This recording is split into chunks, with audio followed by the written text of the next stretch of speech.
All right, we're live. Welcome, everyone. I'm Bish. This is Parker. I don't know where he's at. Somewhere on the screen. Oh, and look who's showing up now. Hibby. Oh, Yeah, we lost you. The camera lost you. I think I got some light on it. Now we gotta adjust. There we go. Now you're back in. Perfect. You want to put your beautiful hat back on? Yeah. Love that hat. Oh, yeah.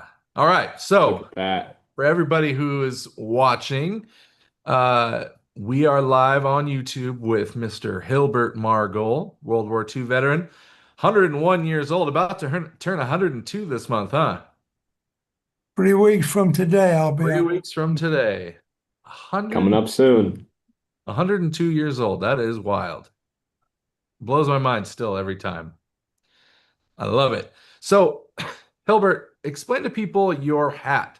I've seen a lot of people question like the rainbow on your hat. Like what was that significant for back then? well. The half a rainbow was the patch for the 42nd Infantry Division.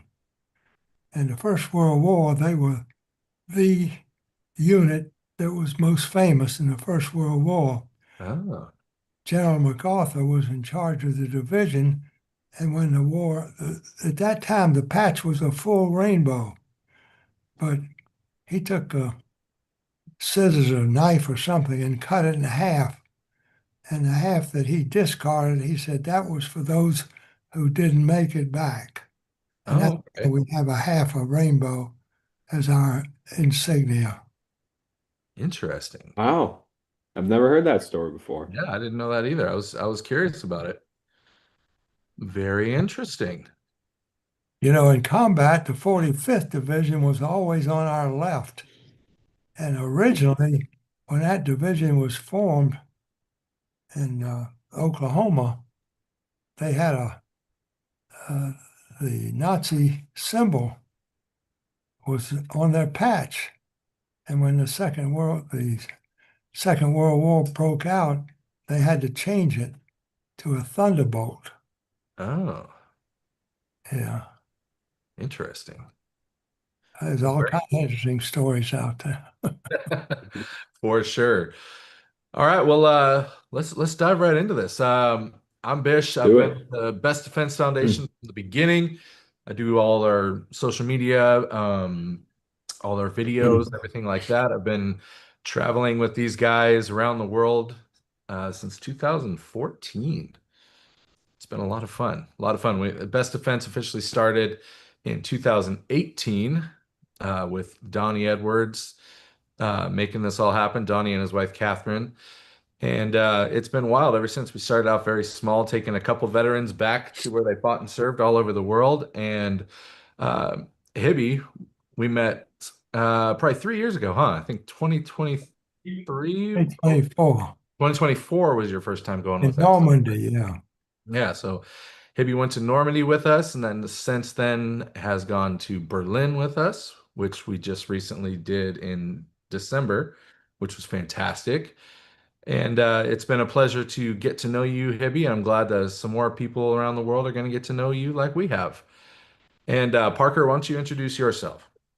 Yeah, definitely. So, hello, everybody. My name is Parker, and I've been with the foundation for about 2 years now, and I'm the next gen lead for the foundation. So, for those of you who might not know what the next gen program is, the Best Defense Foundation, when they bring these veterans back to Europe, they bring students aged 18 to 22 from around the world. We've had students from the United States, Malta, the Netherlands, Germany, France, Brazil. So truly around the world. And we get brought back along these veterans to hear from them, learn their stories, and carry them forward so they're not forgotten. So if you are a college age student, age 18 to 22, keep an eye out for some opportunities this year. We all have some coming in the next few months. So keep an eye out, and it's truly a life-changing opportunity. So Oh, stay yeah. tuned. We got some big announcements coming up.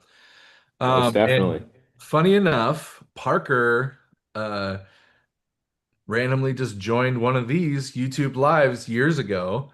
talking to World War II veterans and then ended up part of the team. Like, how crazy is that? Like, you come on here, like just talking to World War II veterans, and all of a sudden you're in Normandy with them. Like, crazy. Like I think like a lot of the next gen students have come from the YouTube lives. Like we had Paulo from Brazil. Shout out if you're watching. He was one of Yeah. the first guys who started coming on these YouTube lives and talking to veterans. And of course, he ended up going with us in 2023, which was amazing. Just so cool to think like a kid from Brazil just watching YouTube and all of a sudden gets to travel the world with World War II veterans. So cool. Right. It's definitely a great way for students to get a start, and then you may never know. You get to might meet your heroes in person and hear the stories right from where they happen. So That's it's right. never it sounds too good to be true, but I promise you it's true. These opportunities happen and you might just be lucky enough. So definitely keep doing these, and it's a great way to one hear from veterans like Hibby and just carry their stories forward. So it's an Yeah. amazing opportunity for people around the world. So, Hibby, why don't you do a quick introduction of yourself? Well, I was the oldest of an identical twin brother. We were born in Jacksonville, Florida, February 22nd, 1924, which means I'm 101 right now, but in 3 weeks from today, I'll be 102. Yes, you will. That's so wild. I got fortunate because I got my mother's genes, and she lived to 102 many, many years ago, which in those days it was a bit unusual. So I figure I'm at least good for another 3 weeks. But anyhow, uh, I brought, oh, let me get rid of this phone here. I'll take it. I'll take it. Dad, I'll take it. They blowing you up? Yeah, no, keep it. That's No. the cleaning crew that comes tomorrow morning calling. Anyhow, we were seniors in high school. We were called midtermers when the Japanese bombed Pearl Harbor, December 7th, 1941. We graduated in January of 42.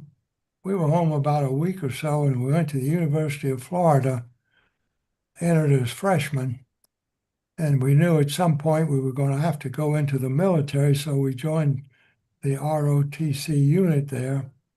And in October of 42, early October, an Army officer came and spoke to the ROTC students and said, if you join an Army Reserve unit, there's a very good chance they'll let you stay in college until you get your degree. Well, my brother and I bit, so we joined the Army Reserve Unit October 25th, 1942. January of 43, they called our reserve unit to active duty, report for combat. So anyhow, we were sent to Fort Bragg, North Carolina, 13 weeks of basic training. From there, they interviewed us, offered us the opportunity to go to officer candidate school. We said, what's that about? And they said, well, in 3 months, you both will come out second lieutenants. And we looked at each other and said, well, in those days, they called them 90-day wonders. But anyhow, we said, if we do that, they'll split us up. They won't let us stay together. They'll send us to 2 different outfits. What else is available? We said, well, the Army is just starting a brand new program, ASTP, Army Specialized Training Program. If you choose that, they'll send you to some college or university, take courses in engineering.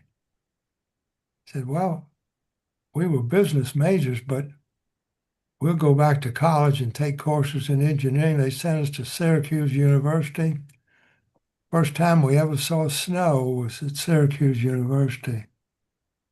And so anyhow, after about 4 months there, they transferred us to the University of Illinois.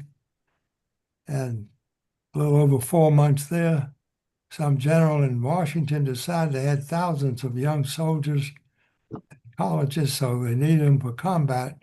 So they canceled the program. And that's when the Army split us up. they sent me to the 42nd Division in Oklahoma.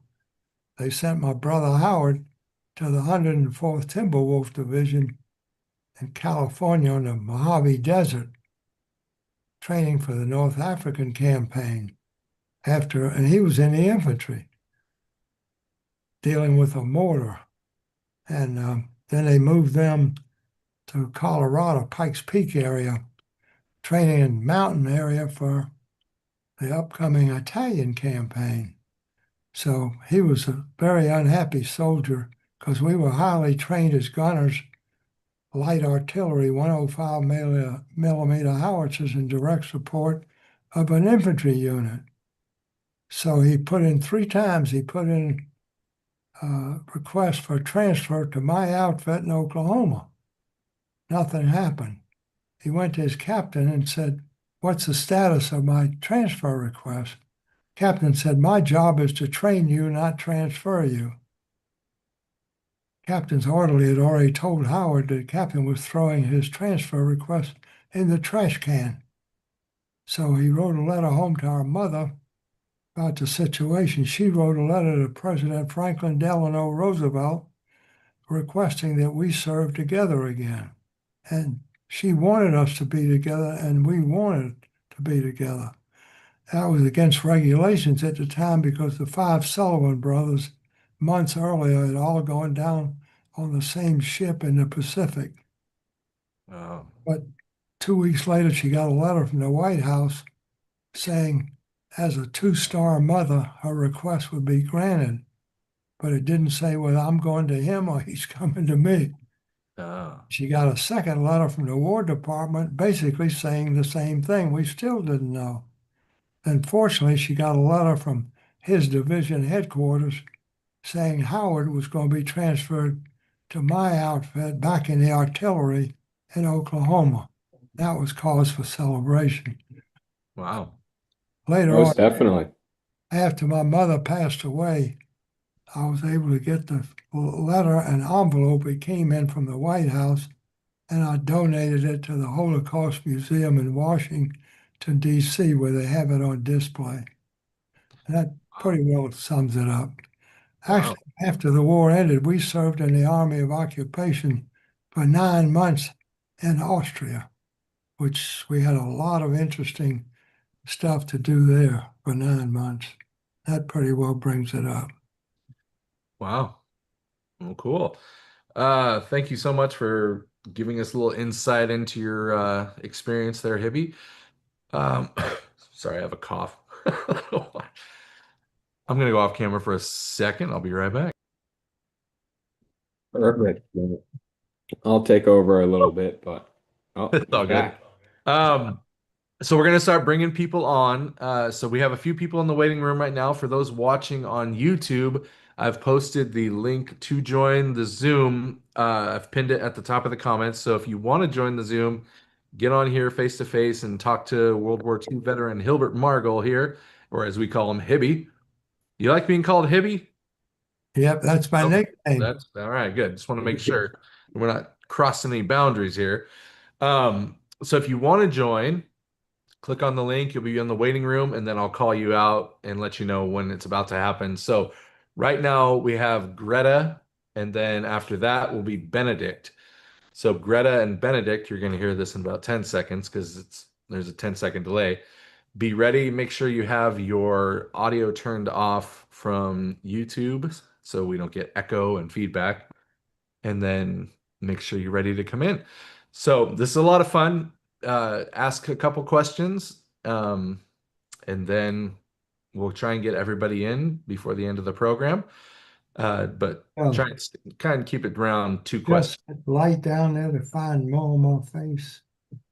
What do you want? Yeah, we're going to try and get some more light on Hibby's face here because it's very dark. Because I'm showing dark. Working on it. Work in progress. Yeah, we're trying to get some light on him so we can see his beautiful face. Took me 100 years to look this good. Yeah. There we go. Almost 102 years. 102 years young. He's been Years working young, at it for a long time. Let's All right, should we bring in Greta? I think we're good to do that. Let's do it. All right, so All here right, we Hibby. go. Let's bring in Greta. Bringing in the first person. Do, do, do, do, do, do. There she is. Wait a minute. I see a picture. Calling in. Is this better? We need it on his face. Well, Uh, Is it because we have nothing but backlight. you can, is that better? yeah, that's. I mean, Hello, I Greta. can see him, but it kind of looks like a horror movie. You're Hello, on Greta. mute if you want to unmute yourself. You're- yeah, Hello, how are you? We're doing great. How are you doing? I'm doing fine, and I'm thankful to be a part of this. Excellent. Well, we're glad to have you here. So you are live with Mr. Hilbert Margol, and the floor is yours. Go ahead and ask him whatever you'd like. Well, first of all, thank you so much for your service, your sacrifice that you did for us. And how, I guess the major question I have is how have you been able to stay positive, involved, and willing to share your experiences with so many people? Well, I've done well over 200 presentations. I stopped counting when I hit 200, but I keep going. Between Zoom programs, personal appearances, different organizations, I can't help but notice you got a Florida Gator jersey on. That's where I graduated from. Myself and my identical twin brothers, we graduated in early June of 1948 from the University of Florida. So, hi, go Gators. Go Gators. And I used to work with Marla, your niece, and she was from but she never told me that you and her father were Florida Gators. I'm gonna have to yell at her about that. Well, Hibby, did you play football there for Florida as well? Just as a freshman, but after in those days, freshmen could not play on college varsity teams. They were not allowed to. So after a few weeks, I looked around and I decided that wasn't for me. There were guys that were better than me. I wanted to study. So I wanted to spend time on my studies because, and that's what I did. But I played in high school quite a bit, junior and senior years in high school. Nice. And then I played on the 42nd Infantry Division team after the war ended in Europe. Yes, tell that story. I love that story. Well, after the war ended in Europe, every American division formed a football squad. So I made application for mine, and I was accepted to be on the team. So it was great because for about 4.5 months, our training camp was in the Austrian Alps. They were empty luxury hotels, something like Hot Springs, Arkansas. Before the war, people came there from all over the world because they piped water from inside the mountains, and they claimed it had radium in it. And they had in the hotels before the war, people came from all over the world to take those baths. And when the war broke out, the Germans used those hotels for wounded German soldiers that were convalescing. And when the war ended, the U.S. Army moved them all out. And Michelle, it's getting closer, but not quite. But anyhow, so that was our training camp in one of those several of those luxury hotels. And the hotels in the basement, they didn't have bathtubs. They had a tub that had steps. You had to step down and stand up in it so the water could come up to your shoulders. And they had little timers by each one set for 10 minutes. And if you were still in the water, when that timer went off, that meant you had to get out because they claimed that the radium in the water meant you couldn't stay in longer. Well, whether that was true or not, who knows? But they had their civilian staff there. So, and we traveled around Europe playing other division teams. We had a 6-game schedule and we won 5 games. We only lost one game that we played in Nuremberg against the big Red 1 division. They beat us 6-0. But we played in Czechoslovakia in a snowstorm. I had never played football in the snow before, coming from Jacksonville, Florida. Yeah. But we managed to win the game. Come just And, try to make this. Nice. We were crowned European champions. Very cool. And Look at then, that. of course, in December, we were in Berlin with the NFL, and you got to tell that story to Yeah. Roger Goodell. That was pretty cool. That was awesome. Yeah. So Greta, what else would you like to know and to talk to Hibby about? Um, More of, I'm loving the stories, especially about being in Europe at that time. I hear a lot of stories from my father, who just turned 95 and who was in the Bremerhaven concern in Germany in 1952, 53. Oh, wow. And so I love hearing the stories. And so for you, what was the most memorable story for you about being in the theater during World War II? Well, I can't say I have any one memorable story. I have a lot of stories during combat and after combat when the war was over. Spent 9 months on duty in Austria after the war ended, occupation duties, which a lot of that was very interesting as well. But you know, we were very highly trained in supporting the infantry company in front of us. And we were only in combat for a little over 4 months, but we had sleeping bags zippered open and closed. We could never be more than a few feet or yards from the howitzer, because after dark, we would immediately get into our sleeping bags, try and go to sleep, because we could get fire missions anytime, morning, noon, or night. And after dark, anytime that field telephone rang, we figured it's another fire mission. And all but a few times, that's what it was. And by the time the fire commands came down, as a gunner, I had to set the howitzer appropriately. By that time, as soon as that phone rang, I figured it's another fire mission. I'd unzip my sleeping bag, jump up, and get the gun ready. And most of the time, that's what it was.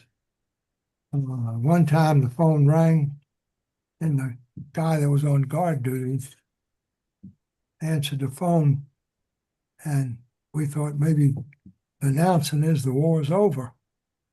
But he hung up. He said, no, the call was that President Roosevelt had just died. We had another time, twice, when the phone rang. I jumped up, ready to get the gun ready. And the word was there was a German group, advanced group of German soldiers somewhere in the area.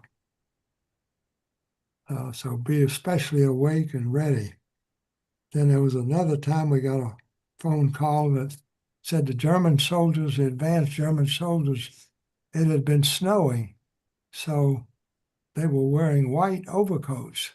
So if you see anybody wearing a white overcoat after dark, just fire, shoot to kill. Didn't matter whether it was a civilian, happened to be wearing something white, or a soldier or whatever, just shoot to kill. And other than those times, it was always a fire mission. We never set up our guns inside any city or town, village, because that's where the infantry guys were trying to move forward. And we would get fire commands to try and knock out whatever was holding them up, whether it was a tank or more tanks or sharpshooters, whatever, it was holding them up. Those were the targets. That was pretty much what we were doing. Wow. It's wild. That is wild. So Greta, is there anything else you wanted to ask? No, that's about it. But once again, thank you for your service. I will continue to share stories from my father as well. I'm glad you're out there, thankful and grateful that you're sharing your stories. I think it's important for the young people to understand what's involved, how it impacts their lives, the lives of those in our country.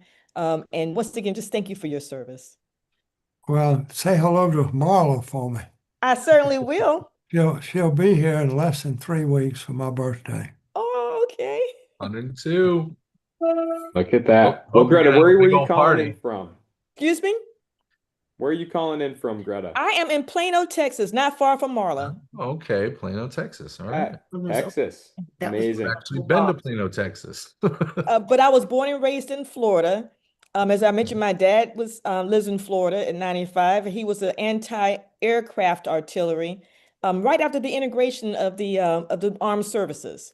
Wow. So he was able to serve in the Bremerhaven area, Frankfurt, for 2 or 3 years, I think, in that area before he came back to Florida. So Florida is home for me. Very cool. You Wow, know, that's incredible. in combat, we had the 155 millimeter howitzers behind us. We never saw them, but behind them was a 240 millimeter group. And they were an all black group, except the officers were white. Mhm. They could not, at the time, they could not be part of our division, but they were attached to our division in combat. Oh, okay. But that was a distinction that was made. We never actually saw them, but we were told they were back there. And we heard when they fired their howitzers towards the German lines, it took us about 3 days in combat to learn the difference when the shells were flying overhead, which shells were from the guns behind us going towards the German lines, and which shells were the Germans firing at targets behind us Oh, wow. by the difference in the sound. Say it took about 3 days to learn that difference. Oh, Wow. wow. That's a crucial difference to learn, I'm sure, Yeah. saving your life and What- many others. What a In crazy com- thing in- to even have to like consider and like think about. In Yeah, combat, we used to say we're not concerned about those small bullets that have your name on it, but we were concerned about those big ones that said, "To whom it may concern." Oh, yeah. That's awesome. Well, Well, thank Greta, you all so much for yeah, giving me the opportunity to ask some questions. for sure. It was Yeah, great to meet thank you. you for joining us, Greta. All righty. Cool. All right. Thanks. Hopefully we'll All see you Take again. care. All righty. Bye. All right. Bye. All right. All right, who's So next?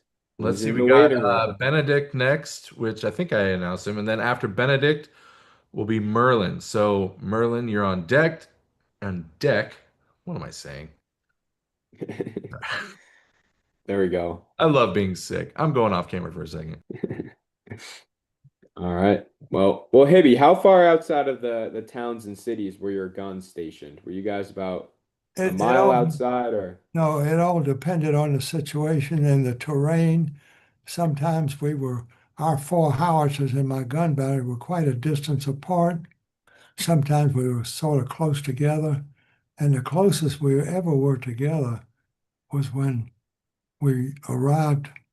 The road sign had the biggest sign said the word Dachau, which meant the village, the town of Dachau, which was located very, very close to the concentration camp and the huge German army camp. And that was pretty much it. Right on. Wow. Well, let's bring in Benedict. See how this goes. So anybody watching live, if you want to join in, ask questions live, the Zoom link is pinned. Come on in. Come say hello. Come hang out with us.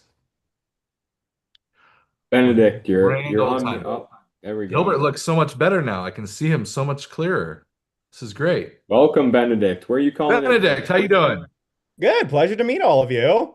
Yeah, you as well. Where are you coming from? Atlanta, Georgia. Atlanta, Georgia. All right. Oh, look at that, Hibby. A little So local. there- Atlanta, Georgia. I'm in Dunwoody Are you suburb. really? Yeah, he's right by you. Wow, that is amazing. Yeah, I was just in Dunwoody this morning. Look at that. Such a small world. It's Yeah. awesome.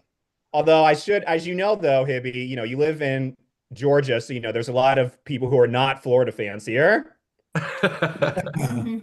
Well, Well, and I'd be remiss if I didn't mention that I am also one of those not Florida fans, but it's not because I'm a Georgia fan. My dad went to a certain school up north that Florida in the mid 2000s had our number, and that is the Ohio State University. Oh boy. Uh-oh. And I did not like Tim Tebow when he was at Florida at all because he was not nice to Ohio State at all. I remember that. Well, nice. So Intention. Benedict, you are on with Mr. Hilbert Margol. So the floor is yours. Go ahead. Sure. So, first off, both my grandfathers served as well. One of them, the U.S. Naval Reserve, Leonard Olson, and so he was my maternal grandfather, and my paternal grandfather, Mario Esposito, he served in the Army Ordnance Corps, and he ended up getting shipped out in July of 45 to Okinawa. Oh, wow. And he also worked on those similar howitzers you were talking about. He's worked on the 75 millimeter, 90, and 155 millimeter guns. And his main job, though, was with the tank turrets. Oh boy. Wow. So my question is, so you guys lived through an economic depression, the likes of which had never been seen before, and thank goodness hasn't been seen since. So it would have been very understandable if after Pearl Harbor, your generation said, we just lived through a depression with not a lot of food or jobs, and now you want us to fight a war? Yeah, that's not happening. Where did you guys get the mental fortitude to say, yeah, we just got through over a decade with not a lot of food or money, but yeah, we're going to go fight a war now. Where does that mental fortitude come from? well, I always said that I said this on some years ago on the National Geographic TV program where everybody, just all the guys that was in the military in World War II grew up during the Great Depression. And the majority of us came from either poor or close to poor families. So we were not used to anything luxury. And it was a tough life. So we were better prepared for combat and the rigors of it, I think, than any war since, although every war is different. But, we were used to tough times, and that showed in the results. That was pretty much my thinking. That's interesting to think about because, you think of World War II and the horrible conditions and just all the stuff you guys had to endure. I guess for you, for some people, was that even sometimes a better scenario than what they came from? Well, Because they at least had square meals every day and all that. when my brother and I were called to active duty, to us, we didn't know what the Army was like. We didn't know what combat was like. So we thought it was going to be some great adventure. So we just didn't know. We had to experience it ourselves to find out. But that's what the thinking was. Hey, this is going to be some great adventure. We're going to get to see other parts of the world and so forth and so on. And we did. Now, for you guys, were you making, for the soldiers, were you making more money as a soldier than you ever did before? Well, we had just graduated high school. So the first job I had when I was a junior in high school in the summer months was a soda jerk at a drugstore with a soda fountain. And they showed me how to make banana splits and stuff. And then the pay was I could eat as much ice cream as I wanted. Hey, That seems fair to me. bonus. That's a fair trade-off. Now, why was it called a soda jerk? Where does that term come from? well, it's fun. What does the term soda jerk come from? It's always a funny term when I hear it. I Like, don't I'm know. like, what's the origin of that soda jerk? That's what they called us in those days. Was the term jerk a thing back then? If Oh, someone was mean to you, did you call them a jerk? You Or had is that to, a newer term? no, you had soda in the fountain, and it's like today where they have these. You jerk for the beer to come out, except it came Coca-Cola. Oh, okay. Okay. And that's why they called us soda jerks, because we were filling up the cups for Coca-Cola usually. That makes sense. That makes more sense. There we go. I always just see it as like a mean guy giving you soda. A soda jerk. Like, I don't know. I'm dumb. Well, Continue Benedict, do you on, have sorry. another question for Hibby? Sure. So this is probably, I think, the more important question. Frank Sinatra or Bing Crosby? Oh boy. Wow. Asking the tough ones. You want me to answer who I like better? Bing Yes. Crosby or Frank Sinatra? Yeah, and who did you think was better? Settle the debate. I like both of them for different reasons. Bing Crosby was more the family type guy, and I liked him for his voice and his personality. Frank Sinatra was just the opposite. Yeah. Makes Bing sense. Crosby Well, had Hibby, did you a see house. any, I met, I was gonna say. yeah, in my Oh, early sorry. married life, I went on a trip with a group to Las Vegas, and walking down the hall in one of the casinos, the Rat group was there. Frank Sinatra, The Sammy Rat Pack. Davis, Wow. some of the Hollywood celebrities were walking down the hall. And the only thing I remember from the group was Audrey Hepburn, Oh my the goodness. actress. And if you could picture a coat hanger with a dress hanging on it, that was Audrey Hepburn. She had a beautiful face, but a terrible body. Okay, I was not expecting that answer. Wow, sick burn. There we go. So then who was you say was some of your favorites then when you were in the war and right after the war? Who then were the favorites that you like to listen to? Well, when I went to University of Florida twice a year, it was an all-male school. The total student body was 3,000 male students. Today, I think it's close to 60,000 co-eds. But Wow. anyhow, so twice a year, we used to have a fall frolics and a spring frolics. And the fraternity brothers would fix each other up with a blind date for the most part. And they used to have the big bands come every time, Glenn Miller, Tommy Dorsey. And that was the kind of music I was used to and enjoyed, which you just don't hear that anymore. Yeah, Totally different. Yeah.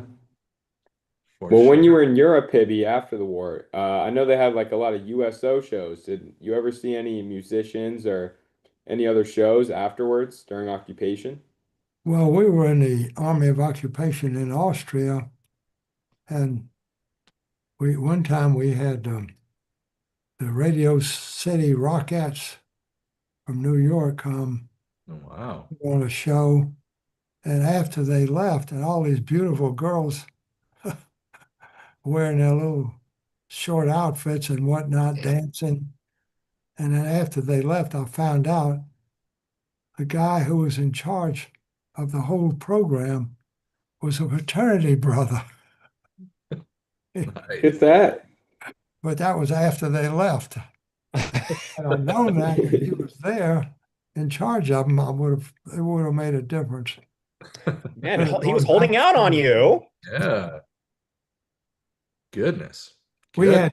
had various details. They called them details. The first thing when we moved into Austria, they put us up in a very old monastery, and that's where we lived for 9 months, in that monastery near Salzburg. And one detail I had, myself and 2 other soldiers, they transported us to Italy, seaport of Italy. And we got there late afternoon, and we saw there was a ship, an American ship in the harbor, coal ship. They brought coal to distribute to Austria. So we went aboard, and they invited us, it was an American crew, they invited us to stay for dinner. So we had dinner that night on that ship, talking to the American sailors and stuff, officers. And then the next morning, early the next morning, they had a grain ship that showed up either from Canada or the United States. And that was the reason we were there, because they moved the grain into a train load of hopper cars. In the middle of the train, they had a regular boxcar. They had 3 folding cots in that car. That was where we slept, on those fold-up cots. And we were riding on that train with our carbine rifles, make sure the train got back to Salzburg, Austria, without being bothered. And one time I remember the train stopped to add more coal. We were in the Po Valley, and as far as the eye could see were tomato plants. Some of them close to the railroad cars looked ripe, so we jumped off and we each collected a couple of tomatoes, because we had C rations and K rations. So we had bayonets with us, so we sliced up the tomatoes and put them on they had crackers and cheese and pieces of ham. So we put sliced tomatoes on the sandwiches with the crackers, and that just was great. Then we went through the Brenner Pass, and we made it back to Salzburg, because the grain was first given to the bakers to bake bread for the military and civilian use. And that was one of my details. My brother Howard was put on a detail. My division was ordered to send 250 trucks to a concentration camp. There were 2 camps that were actually in Austria. One was Mauthausen. I can't think of the name of the other one. And those 2 camps were the last 2 concentration camps that were liberated. They were liberated 2 days before the end of the war was announced. Wow. Wow. When my brother Howard came back, he told me that they loaded them on these trucks and they transported them to the Austrian Alps, Bad Gastein, Austria, in some of these empty luxury hotels, where I ended up on the football team. And that's all he knew. He rode in a truck coming back, but he said on the way there, it was Friday, late afternoon. And suddenly, all the survivors on the trucks, because there was 10, 11 of them riding in each truck, they started pounding on the cab of the truck, stomping on the metal floor of the truck, making a lot of noise. All the trucks stopped, and they got out and they stood on the side of the road. My brother got out, he went over to his group and said, "What's going on? What's the problem?" Well, it was in the mountains. So they said, the sun sets a little earlier in the mountains. So they said, the sun is getting ready to set. It's Friday evening. The Sabbath will be starting shortly. He said, well, he happens to be Jewish. He understands what they're saying, but another 20 or 30 minutes, they'll be at these luxury hotels, hot baths, clean clothes, hot meals. Why not go on? They said, no, they're not going to ride. They're going to observe the Sabbath until Saturday when the sun goes down. And that's what they did.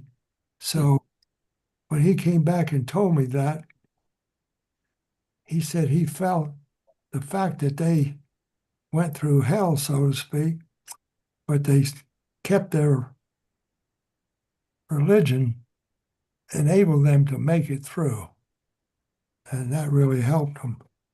And that's all he told me. Well, some years ago, I got a call from the editor of our quarterly newsletter, which we still get every 3 months. She lives with her husband in North Carolina. And she told me she found a letter, a very, very long letter from her father, who wrote this letter some period after the war ended. And it so happened he was a lieutenant colonel in headquarters. And General Collins, the commanding officer, had put him in charge of that entire group of survivors. So she said, would you like to have a copy of that letter? I said, certainly. She said, well, it's some of the pages are a little faded out. She's going to retype the entire letter and send it to me. And she did. I was amazed at that letter. I still have it. And I used it as a presentation called Road to Freedom. He mentioned in that letter when they were still after the trucks were still there waiting to take them to Bad Gastein, Austria in the Alps. They started complaining. And he said in the letter how they got off on the side of the road. He described exactly what Howard had told me and why they wouldn't go any further until Saturday evening. But anyhow, so he said they left the Army officer there in charge, and they were first, the survivors were very upset because they said the guard towers are still there, the electrified fences are still there, although the power is off, and they're very unhappy. So he brought that to General Collins' attention. General Collins said, answer back and tell them we don't care. They can tear down the fences, they can tear down the guard towers. We don't care. And they did. They tore it all down, and that took care of that problem. Then his letter said they had another problem. What was that? They fed them, wanted them to eat Spam. They would not eat Spam because it had pork in it. Well, told how they got that taken care of. And then he went on the letter about at some point they took care of all those survivors in those luxury hotels, treated them very well. Then they moved them to the Italian border, turned them over to other authorities in Italy. So he got word that the British government understood that they helped these people get to Palestine, which was against British authority at the time. So they were very unhappy. So they wanted to send a delegation to talk about it. So he brought it to General Collins' attention. General Collins says, well, tell them to come to my villa where I'm living, not my military office. So they came there, and the first thing he did was break out a couple of bottles of liquor, gave them all cocktails, warmed them up, so to speak. Okay, gentlemen, what's your problem? So they told him what their problem was. He said, all I can tell you is we were ordered to take care of all these survivors. We did. Then we were ordered to take them to the Italian border, turn them over to authorities in Italy. That was the extent of our involvement. So I suggest you contact British intelligence, find out what happened to them after that, because I'm sure they know a lot more than we know. Good day, gentlemen. That took care of that. Huh. It's amazing how Wow. much detail you remember, Hibby. Right. That is There's incredible. so Yeah. much detail. Right, all from this Wow. letter as well. It's incredible. I love it. I love it. Well, Benedict, do you have anything else you wanted to ask him real quick? Just thank you so much. It's been an honor to speak to you. And Marv Levy, he was the head coach of the Buffalo Bills when they went to 4 straight Super Bowls in the 90s and lost all of them. But he's a World War II vet, and I learned that he never liked using battlefield analogies. And because he said that, a football game is not a must-win situation, even a Super Bowl, but World War II was a must-win. And I Right. thank you so much for you being a part of that. It's an honor to speak to you. So thank you. And nice answering your questions. Thank you. Absolutely. All right. Nice to meet you, Thank you, Benedict. Benedict, for You too. joining. Thanks. Come on over again sometime. All right, cool. Hilbert, you just Okay. have so much detail in your head. That's amazing. Well, Yeah, and your memory I is can just barely remember incredible. stuff from yesterday. Like, Austin, I should have warned you, I don't have any short stories. oh, you warned me before on that one.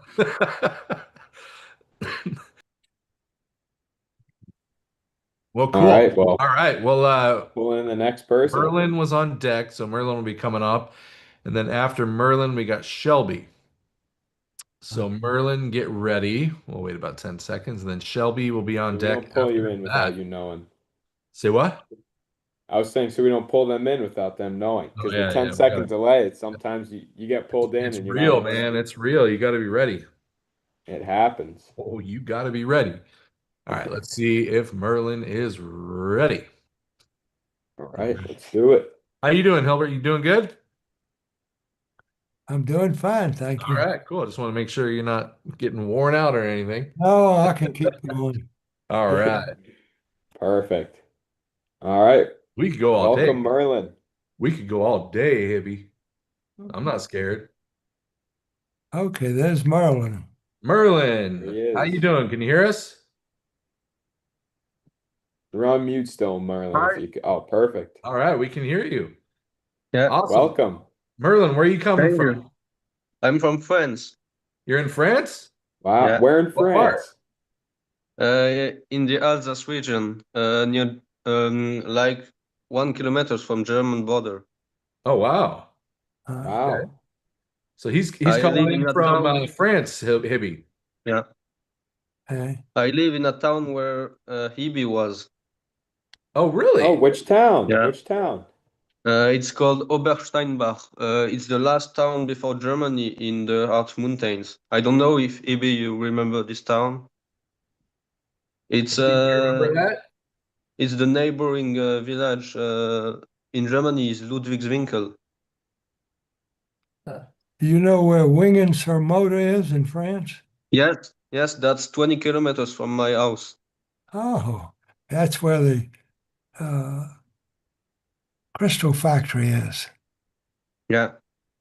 The Yes. leak, the leak. I have quite a story about that too, because in combat, when we were dug in there with our howitzers, we were on one side of the Motor River, and the other side was what the local people called a mountain. We called it a very high hill. The Germans were dug in on the other side of that high hill. And that was quite, they told us nearby was a glass factory. Any soldier caught going into that glass factory would be court-martialed. So, of course, we never did. But many years ago, I was still living in Jacksonville, Florida. My twin brother Howard was living in Atlanta, Georgia, where I'm at now. And he said in the Atlanta paper, there was a very large obituary about Henri Lalique, the French crystal maker, was going to be buried in Wingen-sur-Moder. He said that must have been the glass factory. So it was. But when I was in France, Normandy, year before last, 2024, and I was the president of France, Macron pinned the medal on me, thanked him profusely, and then had a conversation with him a little later, and I asked him, did he know where Wingen-sur-Moder was, which he didn't even know. I said, there's a factory there that ships products all over the world before the war, World War II, and ever since. He wasn't even aware of that. I said, well, if somebody in the United States bought that factory and moved it to the United States, everybody in the world would know where it's located. For sure. For Well, sure. look at that. What a small world that you're calling in right from that same area that Hibby was there over 81 years ago. It's incredible. But Merlin, do you have any questions for Mr. Yeah, I Mark? have a bunch of questions. So like I said, I live in a town called Obersteinbach, near Ludwigswinkel. I don't know if Hibby remember this town, but Uh, I actually do metal detecting in this town, and I found a lot of stuff from artillerymen, which was in this town in March 1945. And I found a lot of shell casings, ammo boxes, stuff like that, in the fields close from the town. And I wanted to know if Hibby remembered this town and the shelling of the Siegfried Line in March 1945. No, we moved north from Wingens-Hermosa through the Hart Mountains. Yeah. We saw snow for 3 straight days, but then we went over the Rhine River into Germany, and the first town of any size was called Dahn, D-A-H-N. Yeah. And that's after the town was secured under control. They gave us a 2-day rest period. And that's when we had a chaplain that was a former rabbi before he came into the military. And he looked at his Jewish calendar and decided that the next evening would be the first evening of Passover. So he went to General Collins and asked him, told him he would like to see if he could arrange to have a prayer service, a Seder. And General Collins liked the idea. So the Eli Bonin was a chaplain. He went with his Jeep driver and a couple of supply trucks to Paris, loaded up with everything they needed, freshly killed chickens, vegetables, French wines, and so forth, and brought it back there to Dahn, Germany. And really amazing because we had this Seder in an old school building. Everybody couldn't be in the same room. They put us in rooms as close together as they could because there was about 800 soldiers that showed up. Oh, wow. And in Paris, from the Jewish War Board, they had gotten a small prayer book. It's called a Haggadah. Ever since it's been called the Rainbow Haggadah.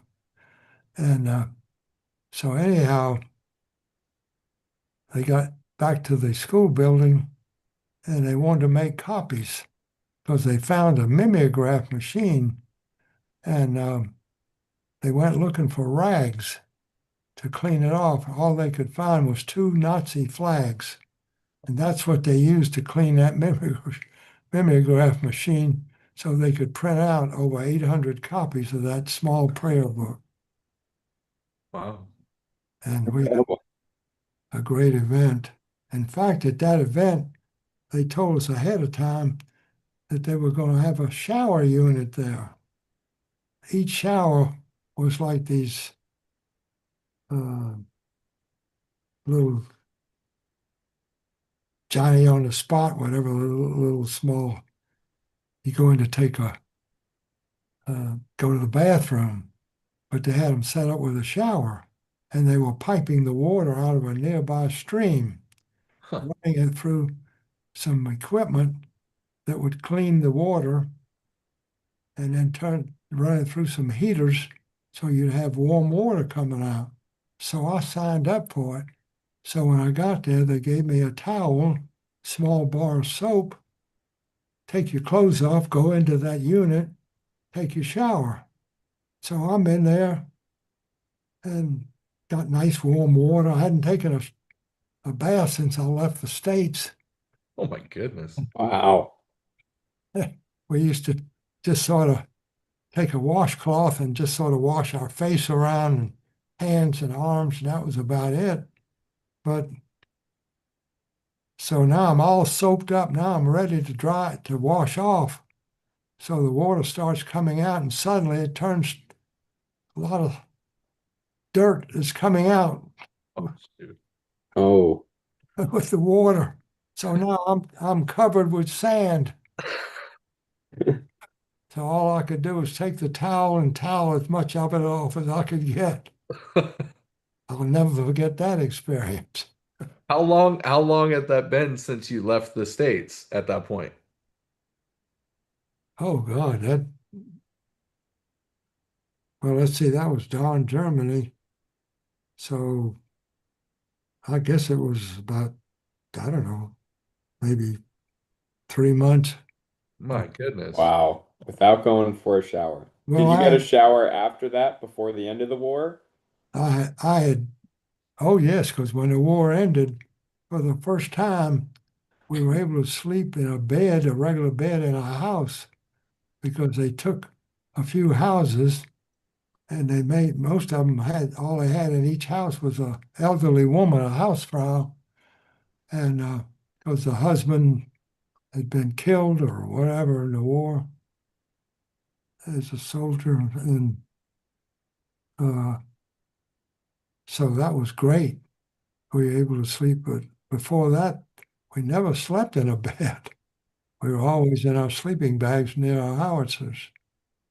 And when we were very fortunate because before we shipped over, when the Battle of the Bulge broke out, they took our 3 infantry regiments from the division. They rushed them over there as quickly as they could get them over there. And they got in on the last 2 days of the Battle of the Bulge. When it ended, since they had the rest of the division, we were on our way over. It took us 15 days to cross the ocean. And a large convoy, because we had to go zigzag. German submarines were in the area. So when we got to unload off the ship in Marseille, France, we couldn't go into combat right away because Army intelligence didn't know, but Hitler decided to have one more offensive in that so-called quiet area. So the 3 infantry regiments were ordered to hold their ground at all costs, and they did. One of the 3 regiments got hit pretty hard. They all did, but this one got hit the hardest. They got a presidential citation for holding the ground. Wow. And they had a lot of casualties, killed, captured, and wounded. So when we got there, they had to get replacements. Most of the replacements came fresh out of basic training. So that delayed us from going into combat about 3.5 weeks. We had to go around the French countryside like on maneuvers for them to be trained, the replacements. Well, that was good for the rest of the division because that meant we didn't have to go into combat right away. So that was that story. Wow, it's incredible. Yeah. Again, so many details you remember. Right. Incredible. It's so just every part of it, so much detail, and you remember just everything. And it's just Well, an amazing storyteller, Hibby, you are. well, I keep relating these same stories over and over. So that's why I remember it. That's a good thing. Right. So The more you Merlin, go what's the on, the more coolest you thing that you remember. found? Merlin, what's the coolest thing that you found in your area?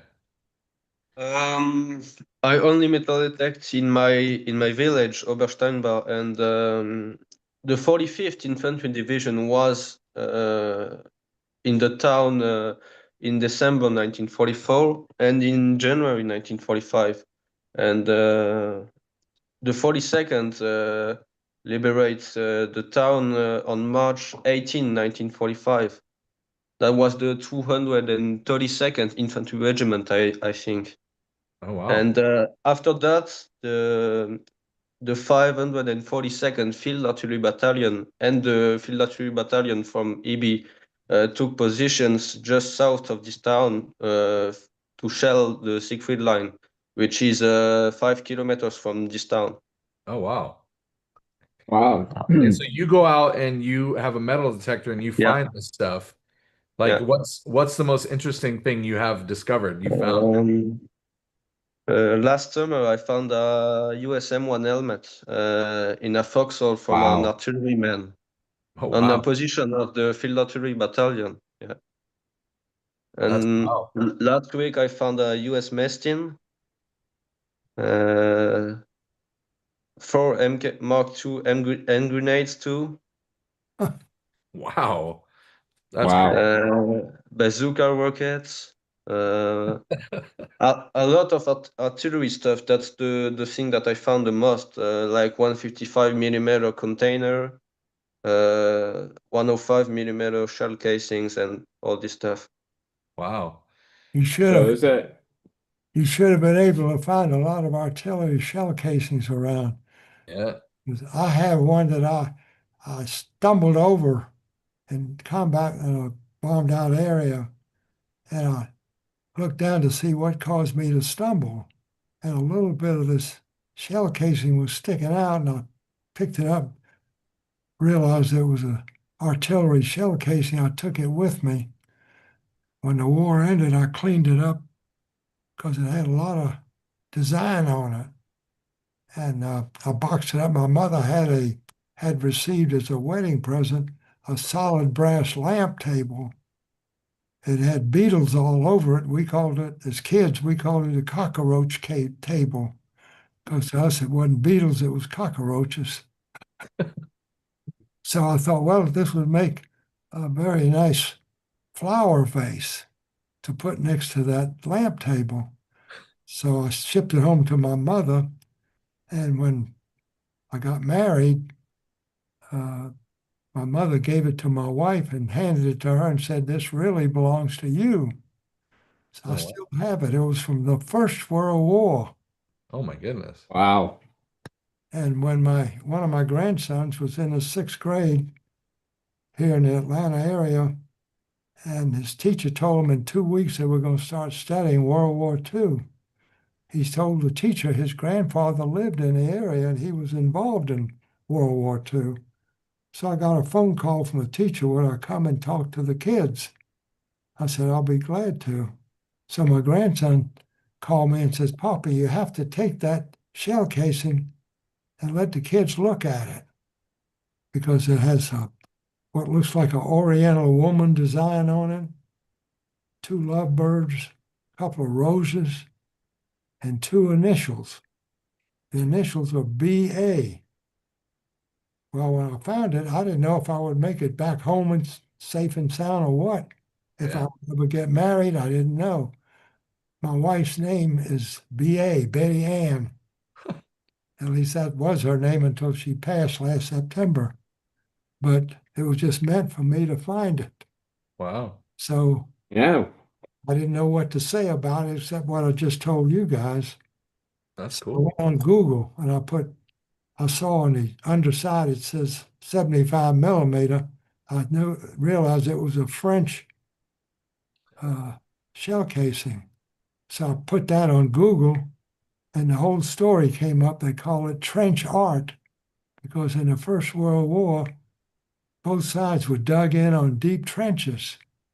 And they said during all periods, some of the French trenches had artisans in them.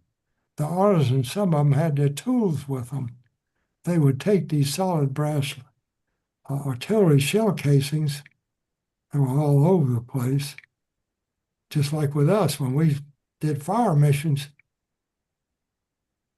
We just threw the shell casings aside wherever we were at. There must have been millions of them all over France and Germany during Yeah. World War You wanna II. show it? Oh, my daughter just brought it You here actually have it? to show you. Wow. Oh, See wow. it? Yeah, look at the Lift it up a detail little on bit that. more, Hibby. That's the Put woman. it up higher. Just put it up higher. Yeah. Oh, wow. And then turn it around and you can see the Oh my love gosh, that's so intricate. and the fly. Yeah, it's a beautiful piece of art. That is not what I pictured. The That thing's got to BA. be priceless almost. You can see the initials BA. Wow. So I Yeah. So these were soldiers that were artists in World War I? Is that? yeah, that's why they call it trench art. And then it led me to the website that they sell things. And people around the country have some of these things and they try and sell them. And I had at the time when I found it, it was, I had the graphics person in the office take a picture of some of them. The most expensive one that they were offering for a little over $3,200 they wanted for it. My It goodness. just had one thing on it. It was a scene from Jerusalem, and that was all that was on it, except around the top band here. It had some Hebrew words all around the top band. Huh. And so anyhow, I still have it. And people come here to interview me. I always show it to them. They always want to take a picture of it. That is Some really cool. they do. That was that story. Now, I've been to so many Yeah. battlefields all over the world, and I always hope that I'm gonna like find something or see something. But the only thing I've ever found was last year when we were in Okinawa, and we took World War II veteran Neil McCallum back, and I found a bunch of bullet casings, which is really cool, and they're actually from the Battle of Okinawa. I was like, this is Yeah. pretty cool. Never found Yeah. any of this before.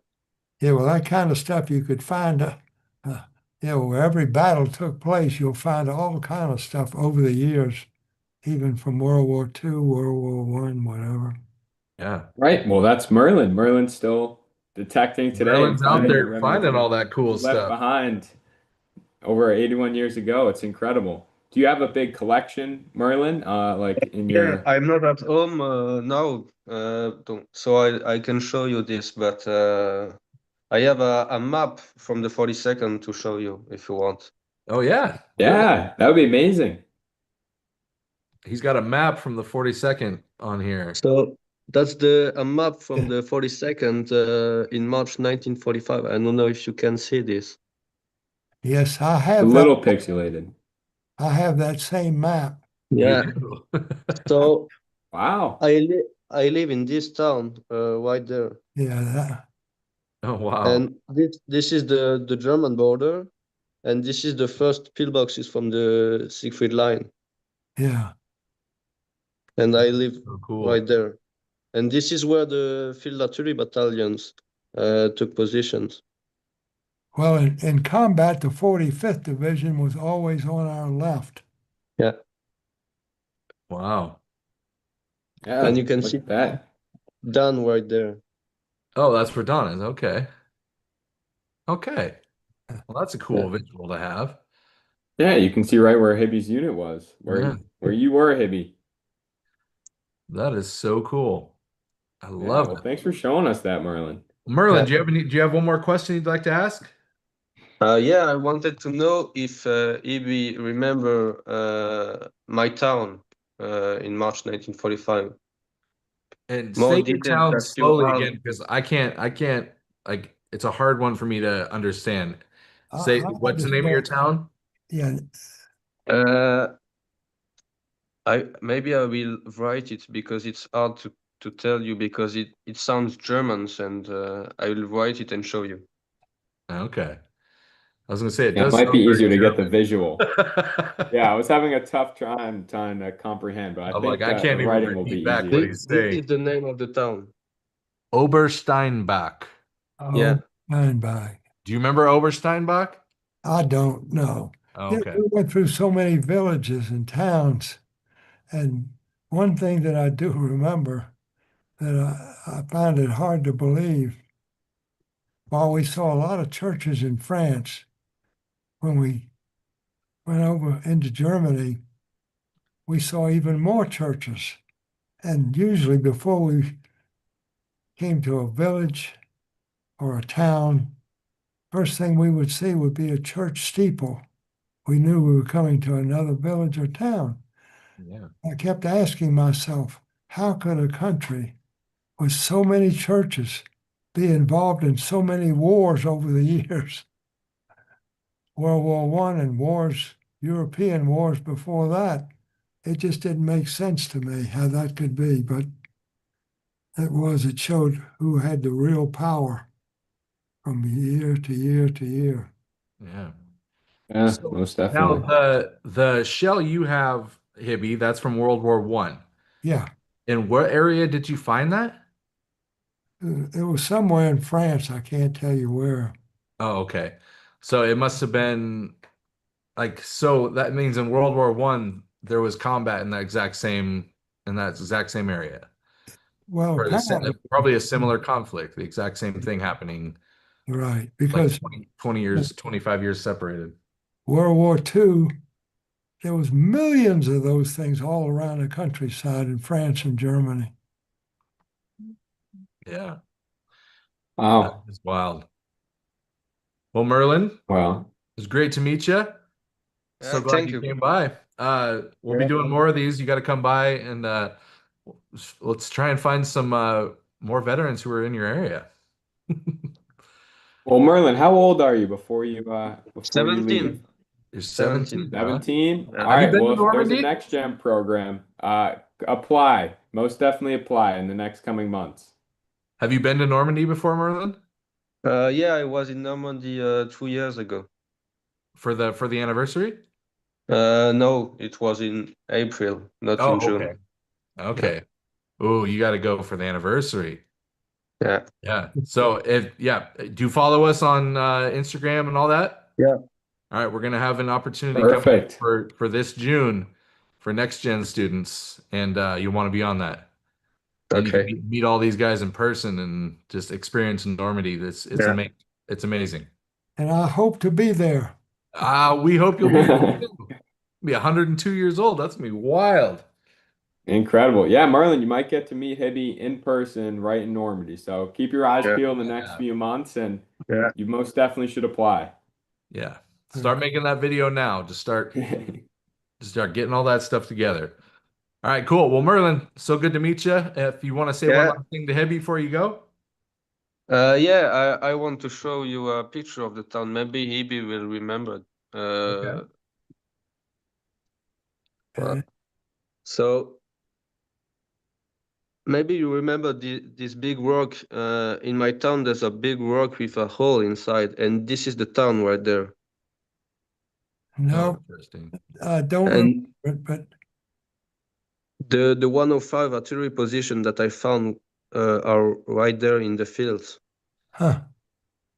Wow. And there's like 6 or 7 155 millimeter gun and 5 or 6 105 millimeter howitzer positions. Merlin, no offense, but we were not sightseeing.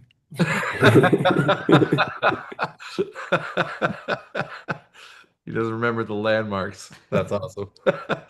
Cool. Well, Merlin, it was great to meet you, and hopefully we'll see you again. Yeah, thank you. Yeah, thank you, Merlin. All right. Thank you. Bye. That's pretty cool. Kid from Look at that, Hilbert. the exact area where you were. That's wild. See, when we told you it was people around the world, we weren't joking. You make these connections right from the towns that you were passing right through. Yeah.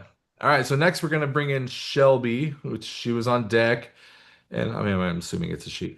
And then after that we got Colby. So Shelby is coming up soon, and then Colby will be on deck. So Perfect. and let's see.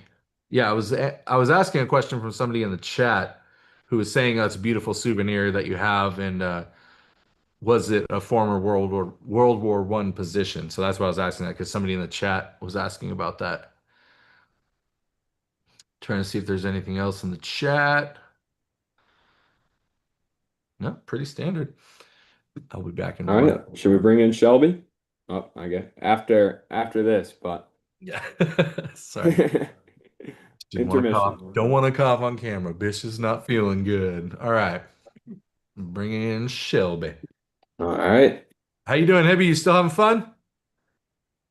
Dad, they're asking if you're still having fun. They ask if you're still having fun. Are you still having fun? Yeah, why not? All right. And then He's Shelby. got more stories to tell. I love it. Shelby, we can see you. We can't hear Welcome, you yet. Shelby. Can you hear me now? We can hear you. How's it going, Yes. Shelby? Good. How are you? How old are you and where are you coming from? I'm 20 years old. I'm in Pennsylvania right now, but I'm originally from New York. Very cool. Right on. Nice. Well, you are live with Mr. Hilbert Margol. So the floor is yours. Go ahead and ask whatever you'd like. All right. First off, I would like to say thank you for your service in World War II. You're quite welcome. A question I have for you is when you saw the Dachau Concentration Camp, what was your first reaction to it? Well, we knew very little about such camps. The officers in the division knew about it, but the enlisted men did not know. So it just so happened it was early Sunday morning, April 29th, 1945. We were riding, going towards Munich from Nuremberg, which Munich was the next military objective. I can tell you, none of the concentration camps were military objectives. The military didn't want to waste ammunition on them. So we saw a sign, a road sign. The largest sign said just the word Dachau, which meant for the village of Dachau, which was located right close to the concentration camp. Below that was one sign with an arrow pointing in the direction we were going, told us how many centimeters it was to Munich. We converted it to miles and figured out we were about 9 miles north of Munich. Below that were other signs, arrows behind us where we had already been. And on the right side, there was a wooded area, but an open area just large enough to accommodate the 4 howitzers in our gun battery, the closest we had ever been set up in any position for fire missions. And we set up and we fired some missions in the direction of Munich, whatever targets were holding up the infantry guys in front of us. And everybody smelled a very strong odor. One of our Jeep drivers came by and said, in the woods on the left side of the road, there must be a chemical factory there giving off this strong odor.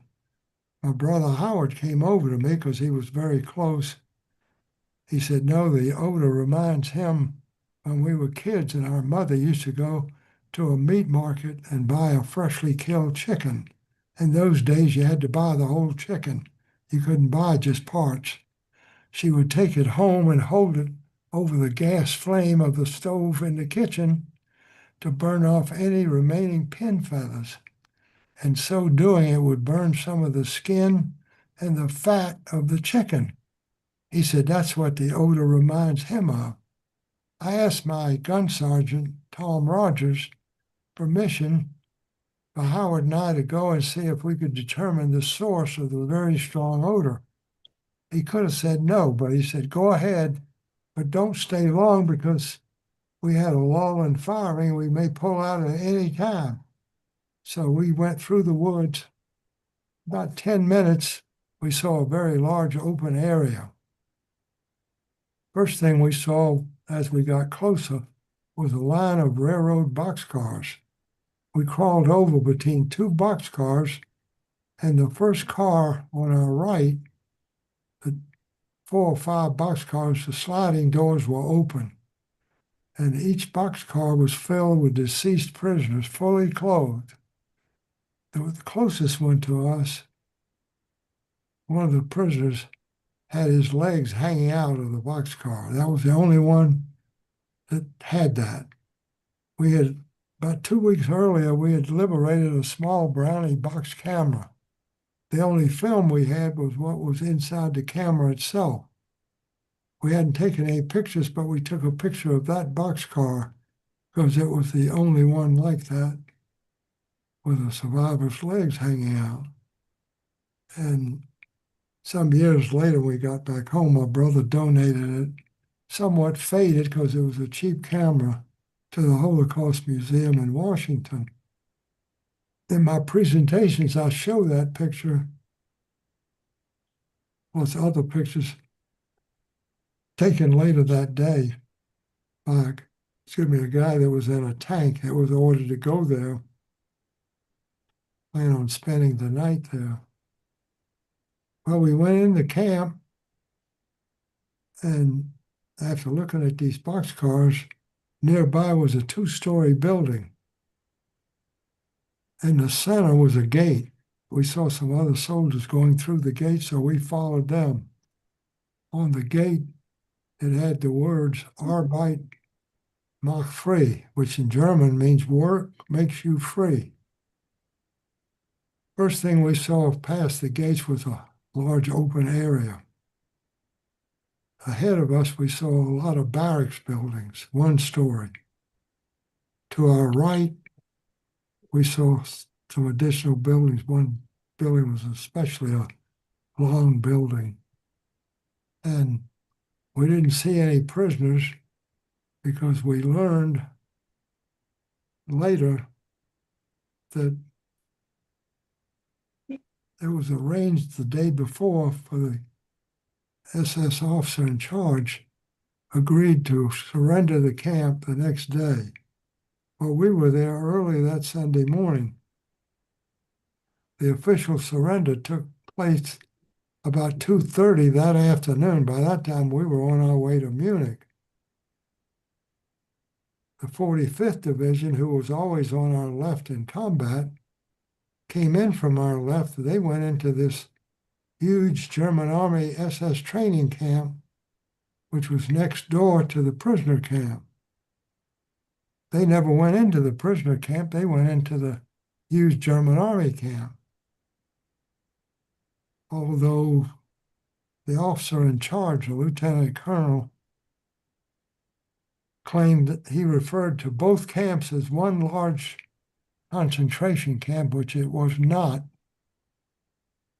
Two separate camps. But anyhow, then we saw in certain places around the grounds, we saw stacks of human bodies, stacked like cordwood, all naked, all deceased. We didn't understand what we were seeing. It was almost like somebody set up to make a movie or something, because we didn't know details of the camp.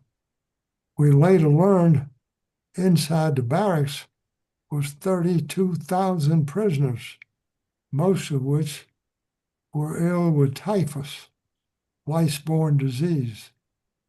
The Germans had nothing to kill the lice. When the prisoners came in, all they did was shave all their hair off, because that's where the lice nested. When the medical units came in behind us, they had DDT powder, which was later outlawed, but that was used to kill the lice. It still took them almost 30 days to get rid of the typhus. And the first medical units came in, they ignored all the dead prisoners in the boxcars and on the grounds. It was too late for them. They administered to the prisoners that were near death. And when I went to the 70th anniversary of the liberation with my son and daughter-in-law and their two children, I spoke to some of the survivors and two of the liberators also that were there. And two of the ladies came towards us after a Sunday morning service. My son was pushing me in a wheelchair, very light rain. These two ladies came towards us. One was an elderly lady and a middle-aged lady. The middle-aged lady introduced her mother, the older lady, and said she was a survivor of Dachau.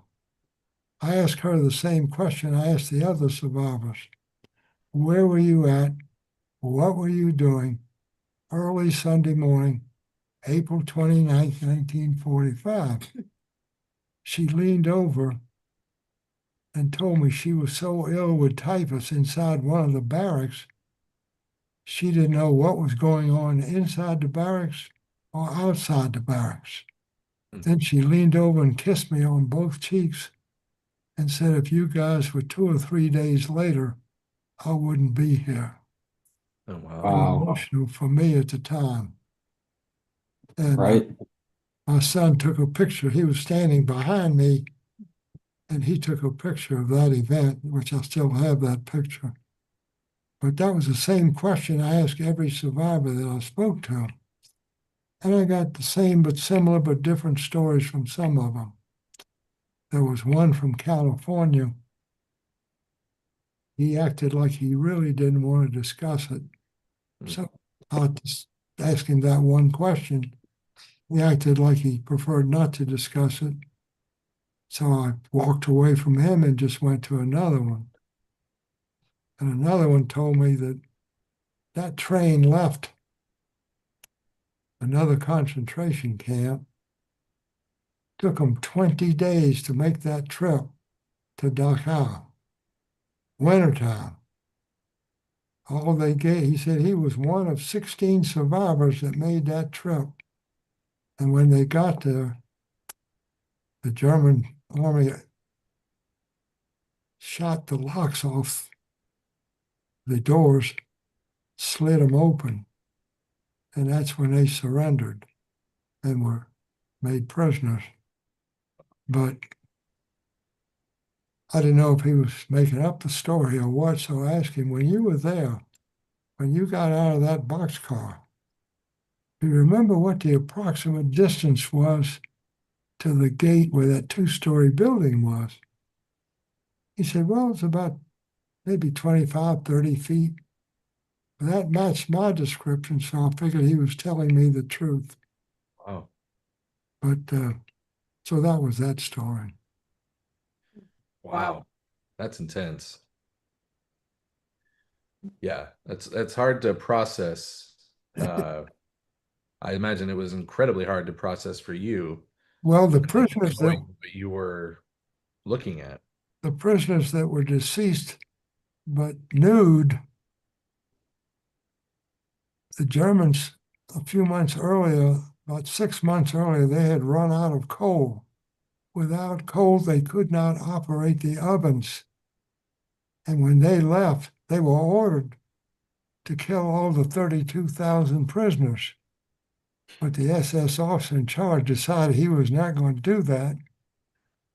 And when he agreed to a Swiss representative that had arrived there earlier, he agreed to a peaceful surrender. He said he was going to take all his SS officers except one young second lieutenant, leave him there to arrange the surrender with a white piece of white cloth on a pole. He had no intention of going. He said he was going to take his SS officers and some German soldiers to defend Munich, which he had no intention of doing. Turned out he took about 2,500 of the healthiest Jewish prisoners with him on a forced march. He wanted to end up in the Austrian Alps because he knew the war could not last much longer. He wanted labor Oh my. to take care of him and his SS officers and some of the German soldiers that were taken with him. And when I talked to this one survivor, him and his wife live in Montreal, Canada. They have a daughter and grandchildren living in Atlanta. And I met all of them when we went to the 70th anniversary of the liberation of Dachau. They were all there. And he told me that he was on that forced march. And again, wintertime, some of the survivors didn't make it, but they almost made it to the Austrian border when suddenly the German soldiers walking with them with their rifles jumped into the vehicles where all the SS officers were. They just suddenly disappeared. They all took off. Somehow they found out or knew that the advanced units of our division was coming close. So they all took off. And that's what he said he was liberated just before the Austrian border when our advanced units showed up. Wow. That was his story. Wow. Wow. Yeah. Now, Hibby, have you been back to Dachau since 1945? Yes, When you went to the 70th anniversary, was that at Dachau? yes, Okay, okay. yes. So did We you spent, get a different perspective of the sheer size of Dachau after you came back? Because I'm sure you didn't get all that when you first discovered it. well, I was there for the 70th anniversary. And at that time, they had, after the war, they destroyed the huge German army camp next door. And they destroyed all the barracks. All they left was concrete foundations, which are still there. They left some of the guard towers still there. They only left a small section of the moat and the electrified fences that you cross. If you go there today, you cross over that small bridge because the the building where the prisoners had to take all their clothes off, supposedly to take a shower. The shower units gave out gas instead of water. And then the next room was the gas chamber. And then the next room was where the ovens, 3 ovens are. That stuff was all in the German army camp, not in the prisoner camp. Yeah. But they kept that little small bridge, a small section of the moat and the fences. That's still there if you go there today. My goodness. Have you been to Auschwitz before?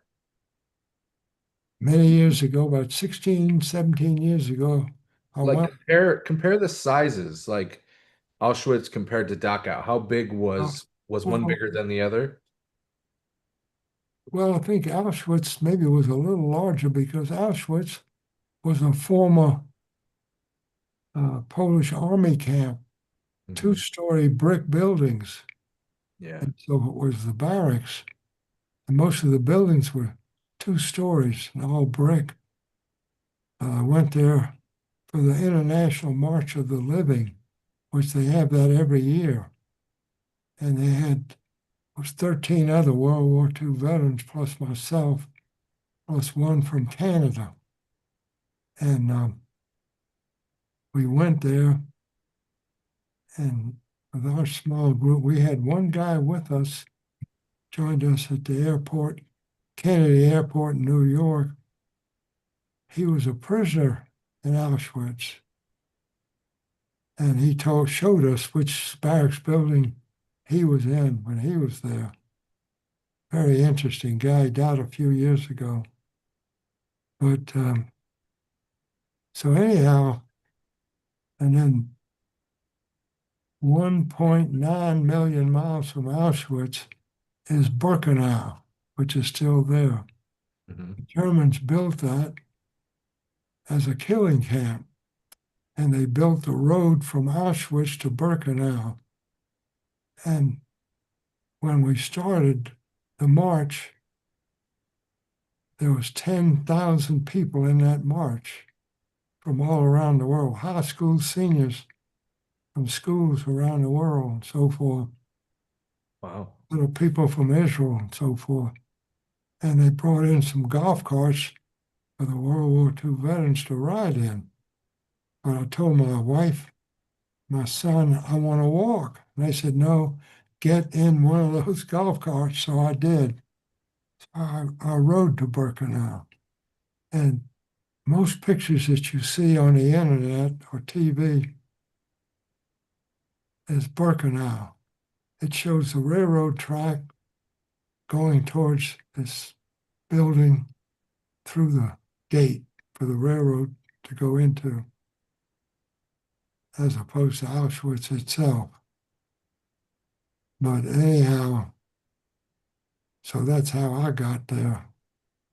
And I asked about the Auschwitz because I mean I've been to Auschwitz and I know I think a lot more people have experienced or at least seen the size of Auschwitz more than Dachau. So I was trying to get just a mental image for myself of like how big and how massive this place was Well, that you found. whatever size Auschwitz is, Birkenau is much, much larger. Mm-hmm. Because when we were there, I was put up on the viewing stand with a few other World War II veterans. And because they asked me to say a few words, whatever, which I have a picture of that my son took. And I looked to my left and I looked to my right. It was so big I could not see the fences, not to the right, not to either side. And it was really a killing camp because they had the barracks, some of the barracks, the ovens, the gas chambers were all underground. On the top of the ground where they had more barracks, and they had small ponds, different places. And around each pond, they had the remains of the prisoners that were cremated. They just dumped them around each pond, still there today. Because the woman who was in charge of Auschwitz, she latched onto our group and she stayed with my son and daughter-in-law. And she, after the ceremony was over, she took them there to see the barracks and the ponds and told them what was underground. Wow. I couldn't go because I had to go back to the bus that I came there on. That was that story. Wow. Now, Shelby, Wow. have you experienced any of the concentration camps? Have you been over in Europe at all? No, I interviewed some veterans though who said they liberated concentration camps. Yeah, I wish, I mean, my hope would be that everybody in the world could experience that because it really helps you understand seeing it and being there, and especially in the ones where the Germans weren't able to destroy, so they're still standing, and you get to see the gas chambers and you see the ash pits and all this stuff. It's just it really helps put it all in perspective. I think a lot of the people who, don't understand what was going on or have a problem with what was going on, I think experiencing something like that really helps put it all into perspective. Yeah, sorry. No, go ahead. My mom, she's amazed that I could read and watch stuff about the Holocaust. Yeah. I mean, it's heavy. It's heavy. I mean, it's stuff I wish, it's like stuff I wish I didn't know, in a sense. Like I wish that wasn't history. I wish that never existed. And it's like it's just images and things that I wish I didn't even have to think about, but it happened. We're here. It's important for us to learn from this stuff in history. And thank you so much for what you're doing, Shelby, talking to veterans and learning. And because, just like you're around Parker's age, you guys are the ones that are going to carry this stuff on. So good on you. Thank you. Do you have another question you'd like to ask, Hilbert? You got us on that whole Dachau thing. That was great. Like that brought out all kinds of stories. I do have another one. Was the transition from being out of the military difficult? Serving in the military? Transition. No, Like when you got home, when you Oh. transitioned out of the military into your civilian life, was that Well, difficult? when my brother and we had to be discharged at Fort Bragg, North Carolina, then they gave us each a train ticket, take the train back to Jacksonville, Florida. And when we got home, we took off our Army uniforms from head to toe. We gave it to a different Army, the Salvation Army. That ended our military career. And I never told my wife, for years, I never told my wife or children that I was even ever in the military. It just wasn't something we talked about Wow. until once I made the presentation about the trip to Poland. One of my neighbors said, "You really have to show the pictures that your son took on that trip to Poland. So they arranged it for me to show the pictures at the Dunwoody Library without any advertisement, whatever, just word of mouth advertising. 90-something people showed up. I was really surprised when I saw that many people show up there. But that started it. And from that point on, I'd say that was 16, 17 years ago. That's when I started making presentations. Yeah, Wow. So you weren't talking about, didn't really tell anybody for about 50 years? right. Wow. Wow. Never told my wife or children I was ever even in the military. And the reason why I didn't talk about it was, as I spoke on the National Geographic TV program, I felt that everybody I knew back home during the war, they were involved in something with the war effort, working in a factory or working for the USO or something. So I figured if I told them my stories, I'd have to listen to their stories. So that's why I decided to keep quiet about it. I don't know. I don't know. I don't even know if that's supposed to be funny. Just sounded like. But it's an important I don't want to story hear about it to, from anyone else.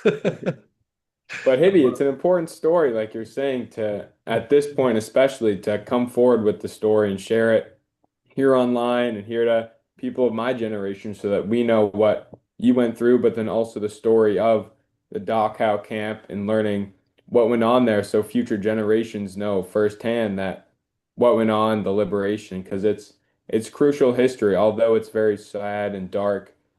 It's important to carry forward so people truly know what took place. Well, That's part of the reason why I started interviewing veterans. That's amazing, Shelby. How many veterans have you interviewed? Over 30. Wow. very Wow. good for you. Good for you. That's See, now awesome. you can add another one to the list. That's right. Cool. Well, Shelby, thank you so much for coming by. Okay. Oh, one last question. You think maybe a question, can I interview on another day? She wants to interview. She's asking if she can interview you on another day, one-on-one. Interviews? God, Interview her. She wants to interview you. She wants to interview you oh, on that's another day. fine. Yeah, You like can- one-on-one. Yeah, we can you guys can figure that out. Yeah. Shelby, if you want to email me, I can connect you guys. Okay. Just Yeah. email me at austin@bdf.org Okay. and we'll get you guys connected. Yeah, we can Thank do you. a Zoom. Amazing. Yeah. Awesome. Well, Shelby, Another thank you Zoom so for much you, for Hibby. coming by. Thank you for having me. Thank All you, right. Shelby. Bye. Take care. Bye-bye. Bye.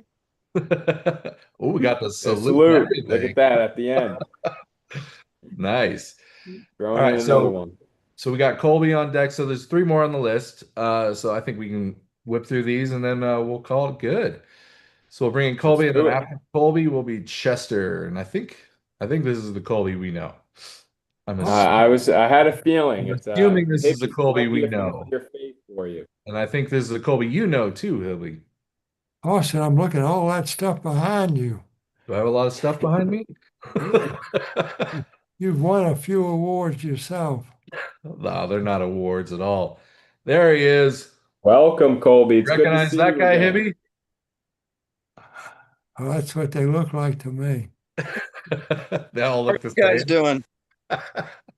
We're doing well. How are you doing, Colby? I'm doing good. Thought I'd jump on, say hi, have a quick little Berlin program reunion. Yeah. Nice. So, Hibby, this is Colby, who was with you in Berlin a couple months ago. Right. Yeah. How are you doing, Hibby? It's good to see you again. Doing fine. Nice to see you again, Colby. I see Yeah. you got your best defense shirt on. He's Oh, yeah. representing. There we go. For those of you who don't know, going on Colby today. was right. But for those of you who don't know, Colby is a next gen student who was with us during the Berlin program. So he was one of those students that actually got to be with the veterans right in the spot that history took place, and that could very well be you. So, well, Colby, do you have any questions for Hibby today? I actually have possibly a future next gen here with me, my little brother Colin, who has some questions for Hibby. So There you go. Oh, even better. Hey, Colin. Welcome, Colin. Do you have any questions for Hibby today? Yeah. What was it like playing football during the war? No, the football was after the war ended. It's in the Army of Occupation in Austria, if that's what you're talking about. Yeah. Yeah, when you were on the 42nd team. Yeah.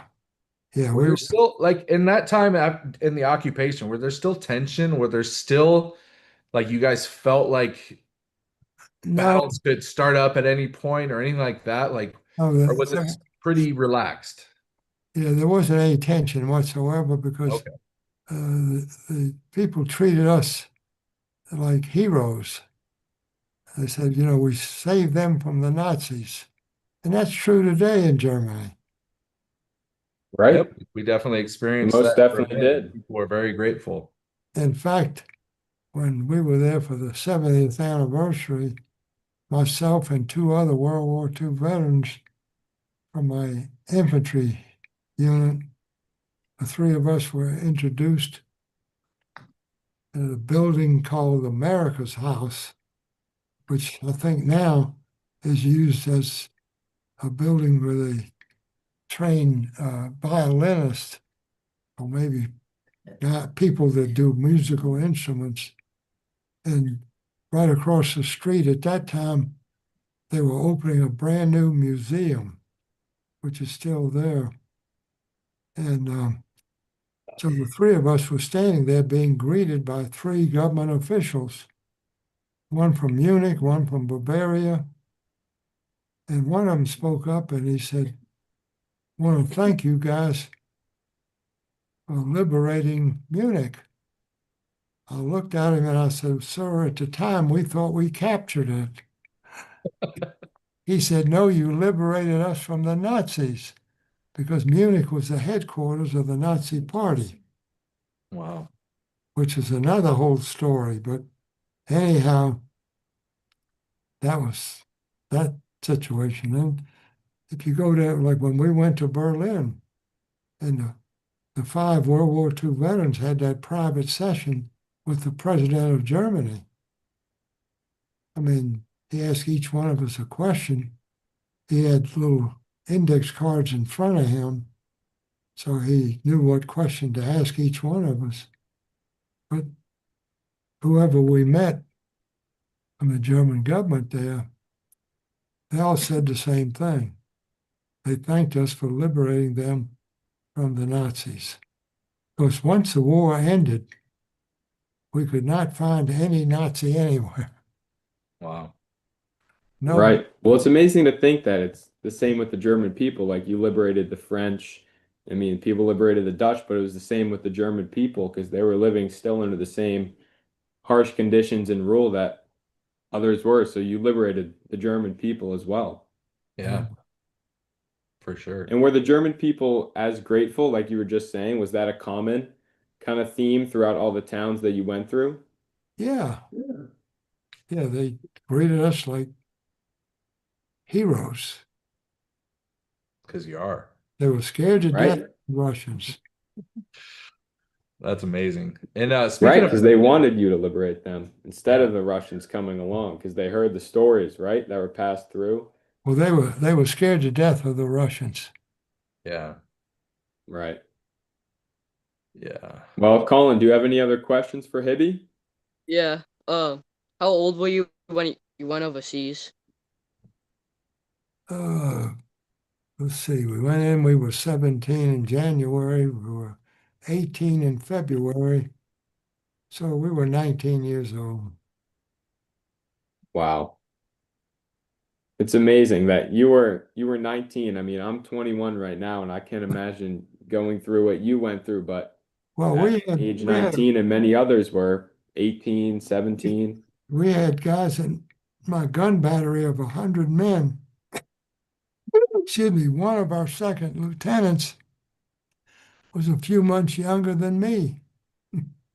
And we had replacements came in 17, 18 years old. They lied about their age of 17-year-olds because you had to be 18, at least 18 to be in the military. But some of them were 17, 16, few of them were 15. They lied about their age and they were accepted in the military. Wow.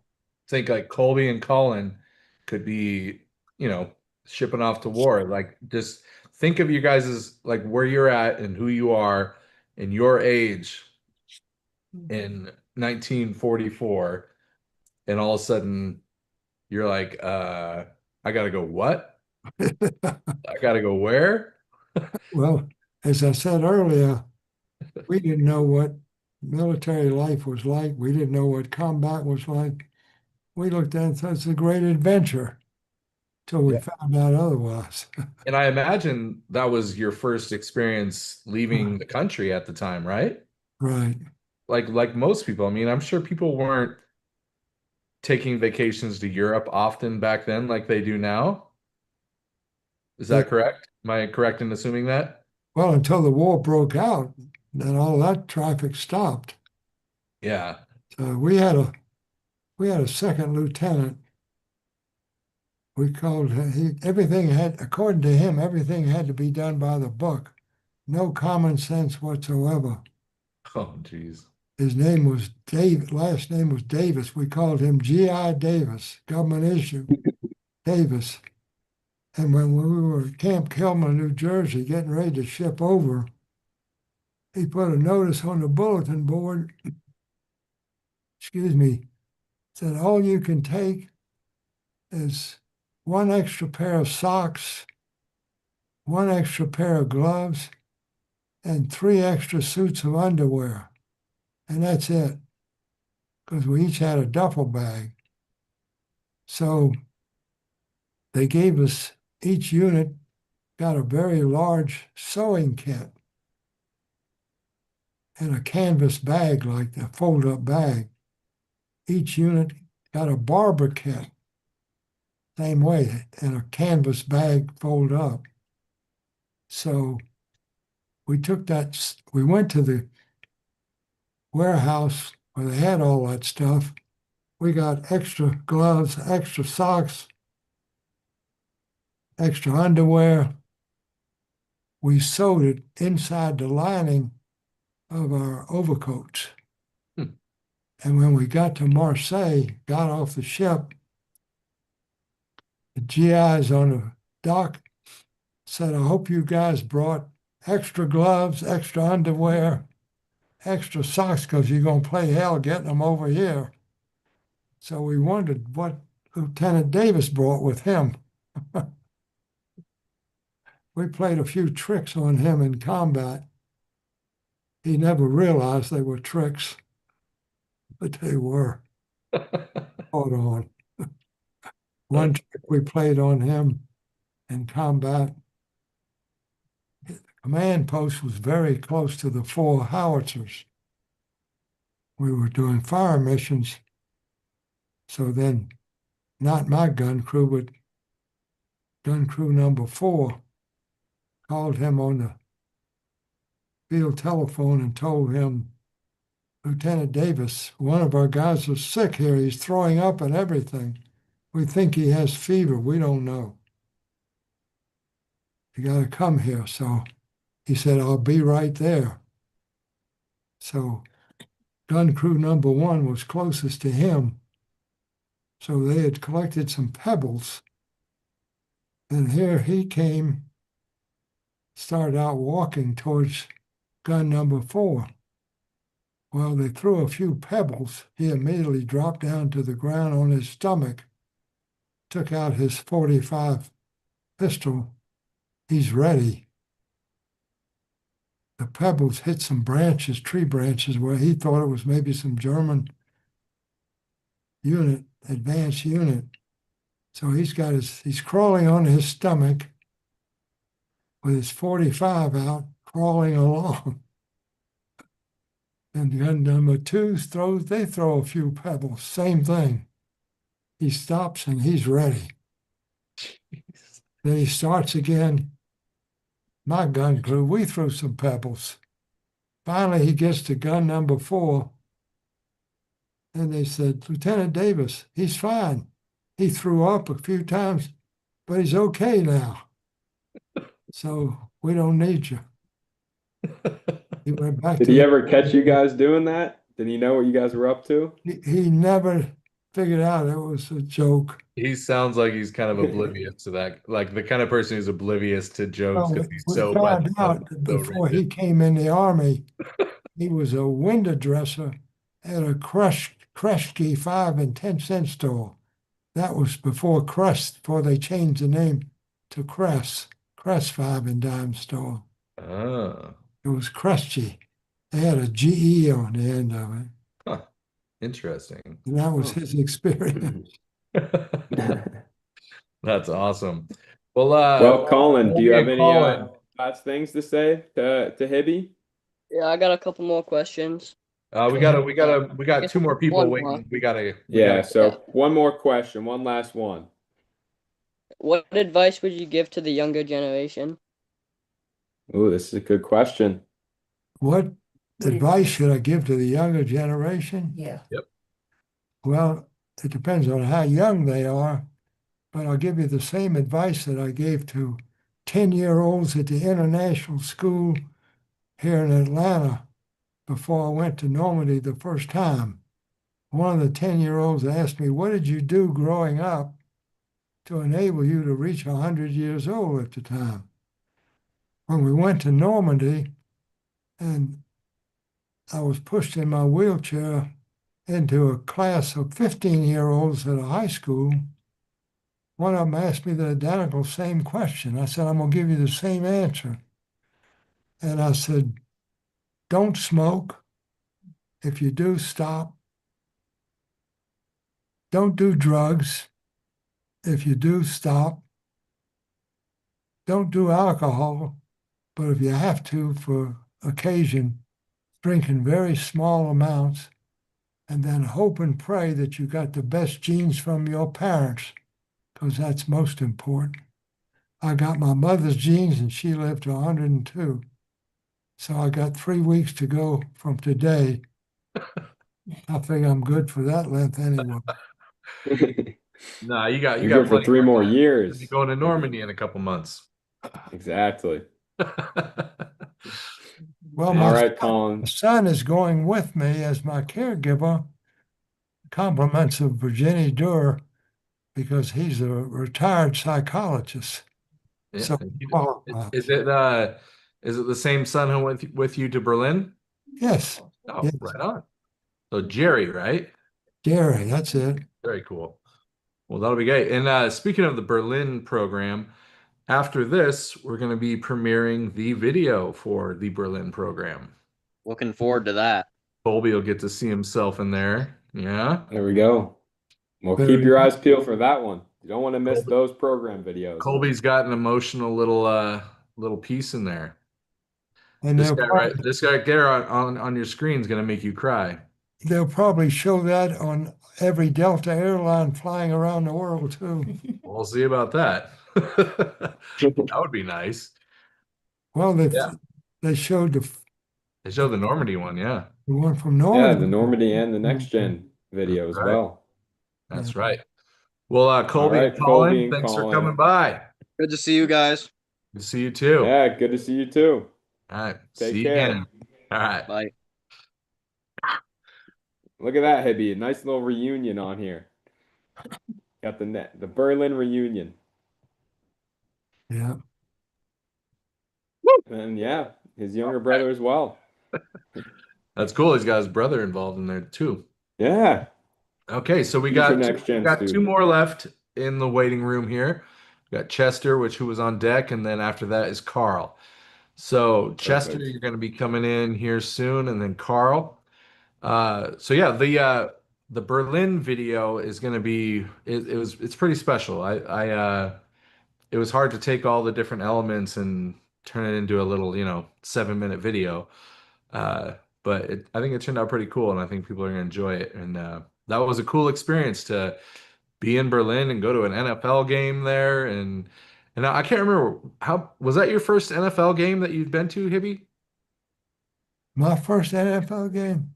It No. was in Berlin. I can't remember. I know it was some people's first NFL game, but I can't remember if it was yours or not. No, for many years, I used to be season ticket holders at the Falcons game. Oh, okay, that's right. That's right.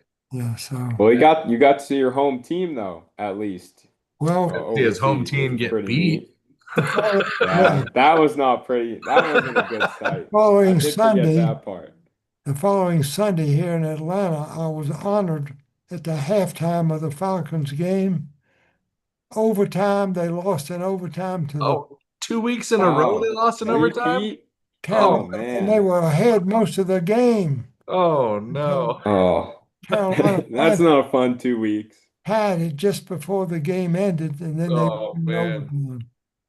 But I was honored at halftime, and the lady in charge took me and one other World War II veteran. She said, "You know, we're going out on the field at halftime. You're going to have to stand up for 6 minutes. Do you think you can do it?" I said, "Let's try."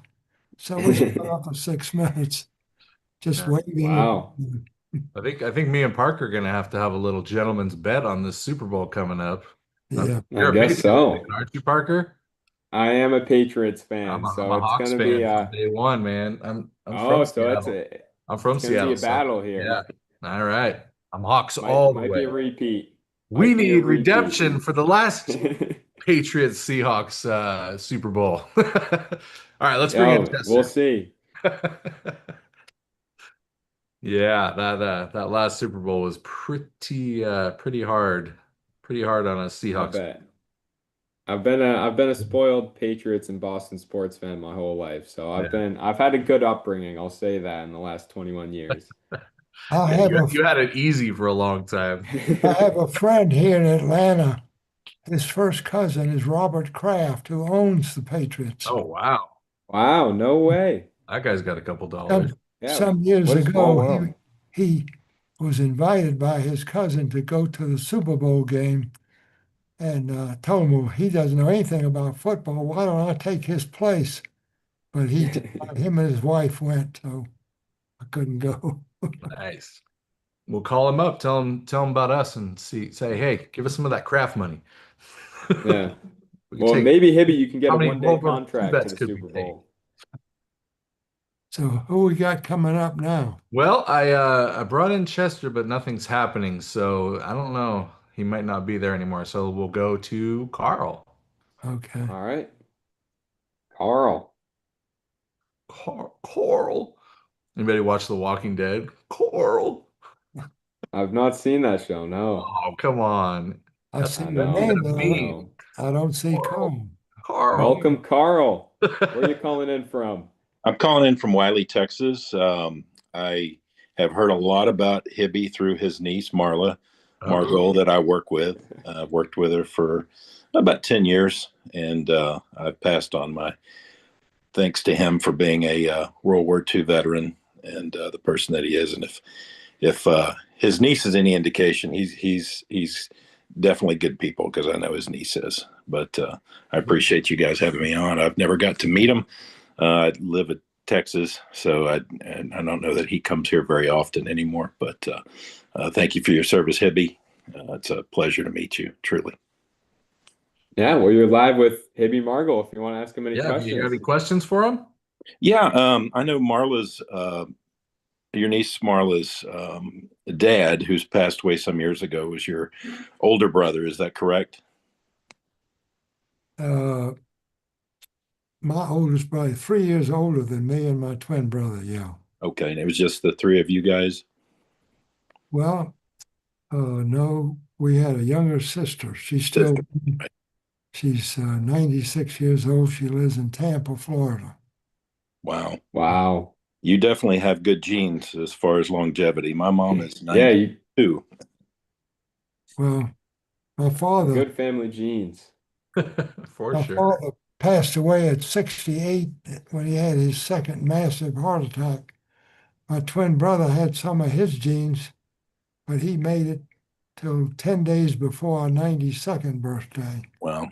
But he had open heart surgery and all kind of medical problems that I never enjoyed, because to this day I still don't take any prescription medication.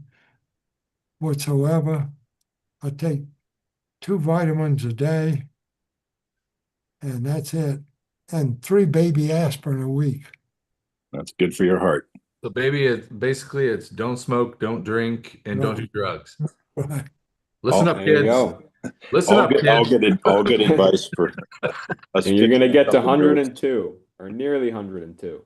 Well, I hope to make it there. I'm Listen to Hibby. 58, so I'm 44, and Gotta I'm take like, the advice. you mean there's more? There's more? You're a mere youngster. You're a mere child. Yeah, I know. I'm just a little kid.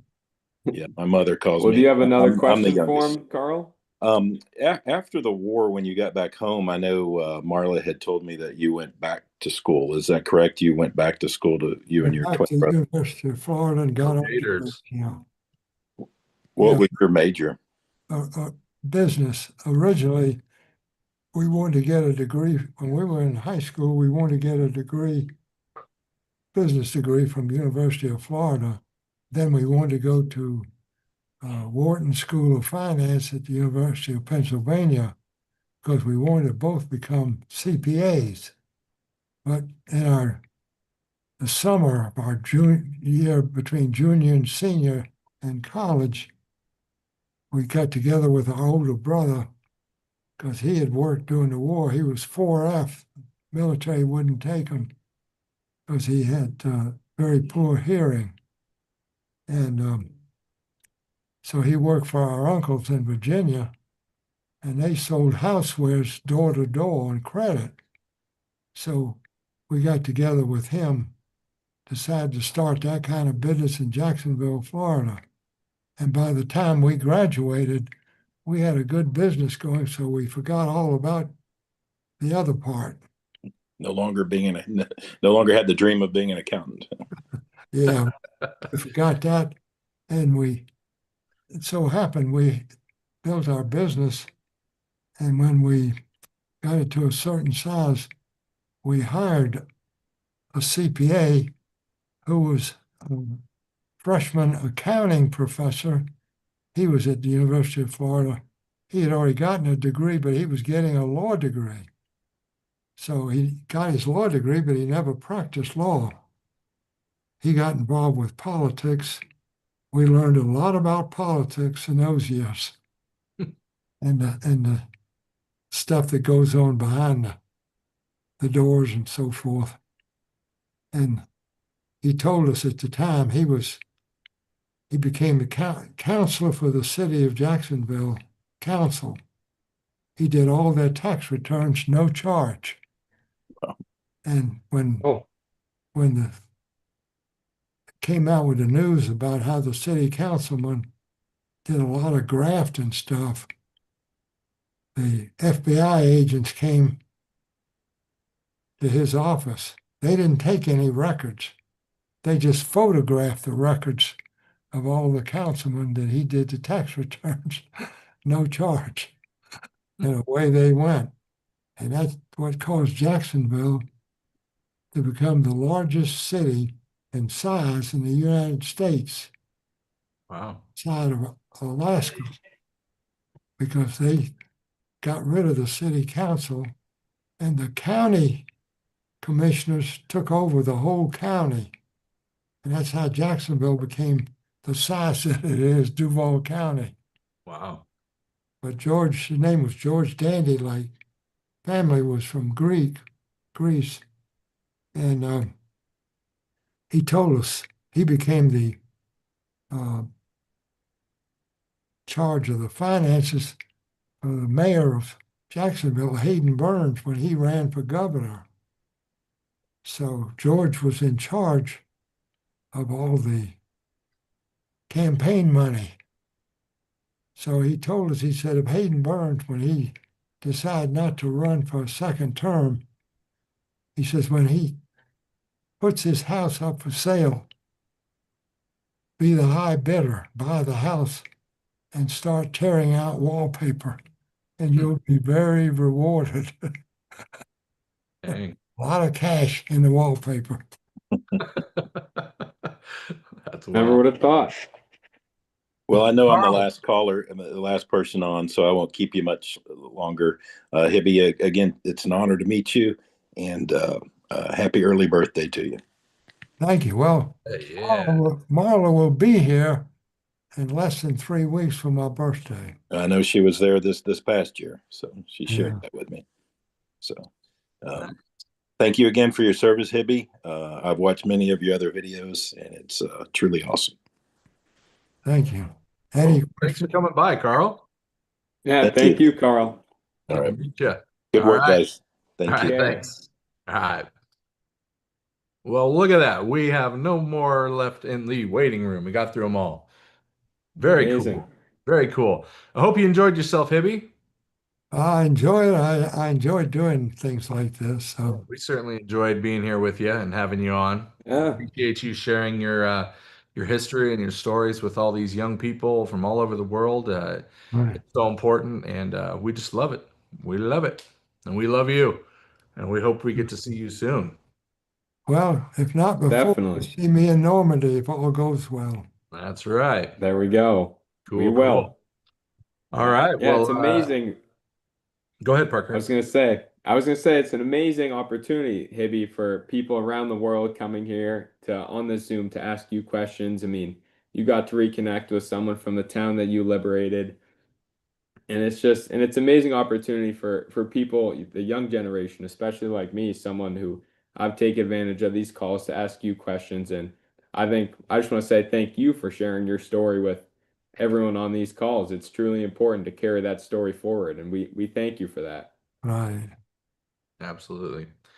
Absolutely. And I'm gonna take my cap off so you can see what I really look like. I love it. Well, so for Amazing, anybody watching Hibby. this, we're going to be posting the Berlin highlight video on YouTube. So make sure you're following there, and make sure you're following us on Instagram, TikTok, all that. We'll be announcing more of these in the future. And so more people can come and join, share it with your friends, share it with people you know who are interested in World War II. And let's keep on doing this. As long as you guys are still around and want to talk, we'll keep doing it. Okay. All Most right. definitely. Well, cool. Well, I'm going to end the live stream here. And all right, so we're no longer live streaming. Now we can say bad words. Amazing. That's fun. Yeah. Oh yeah.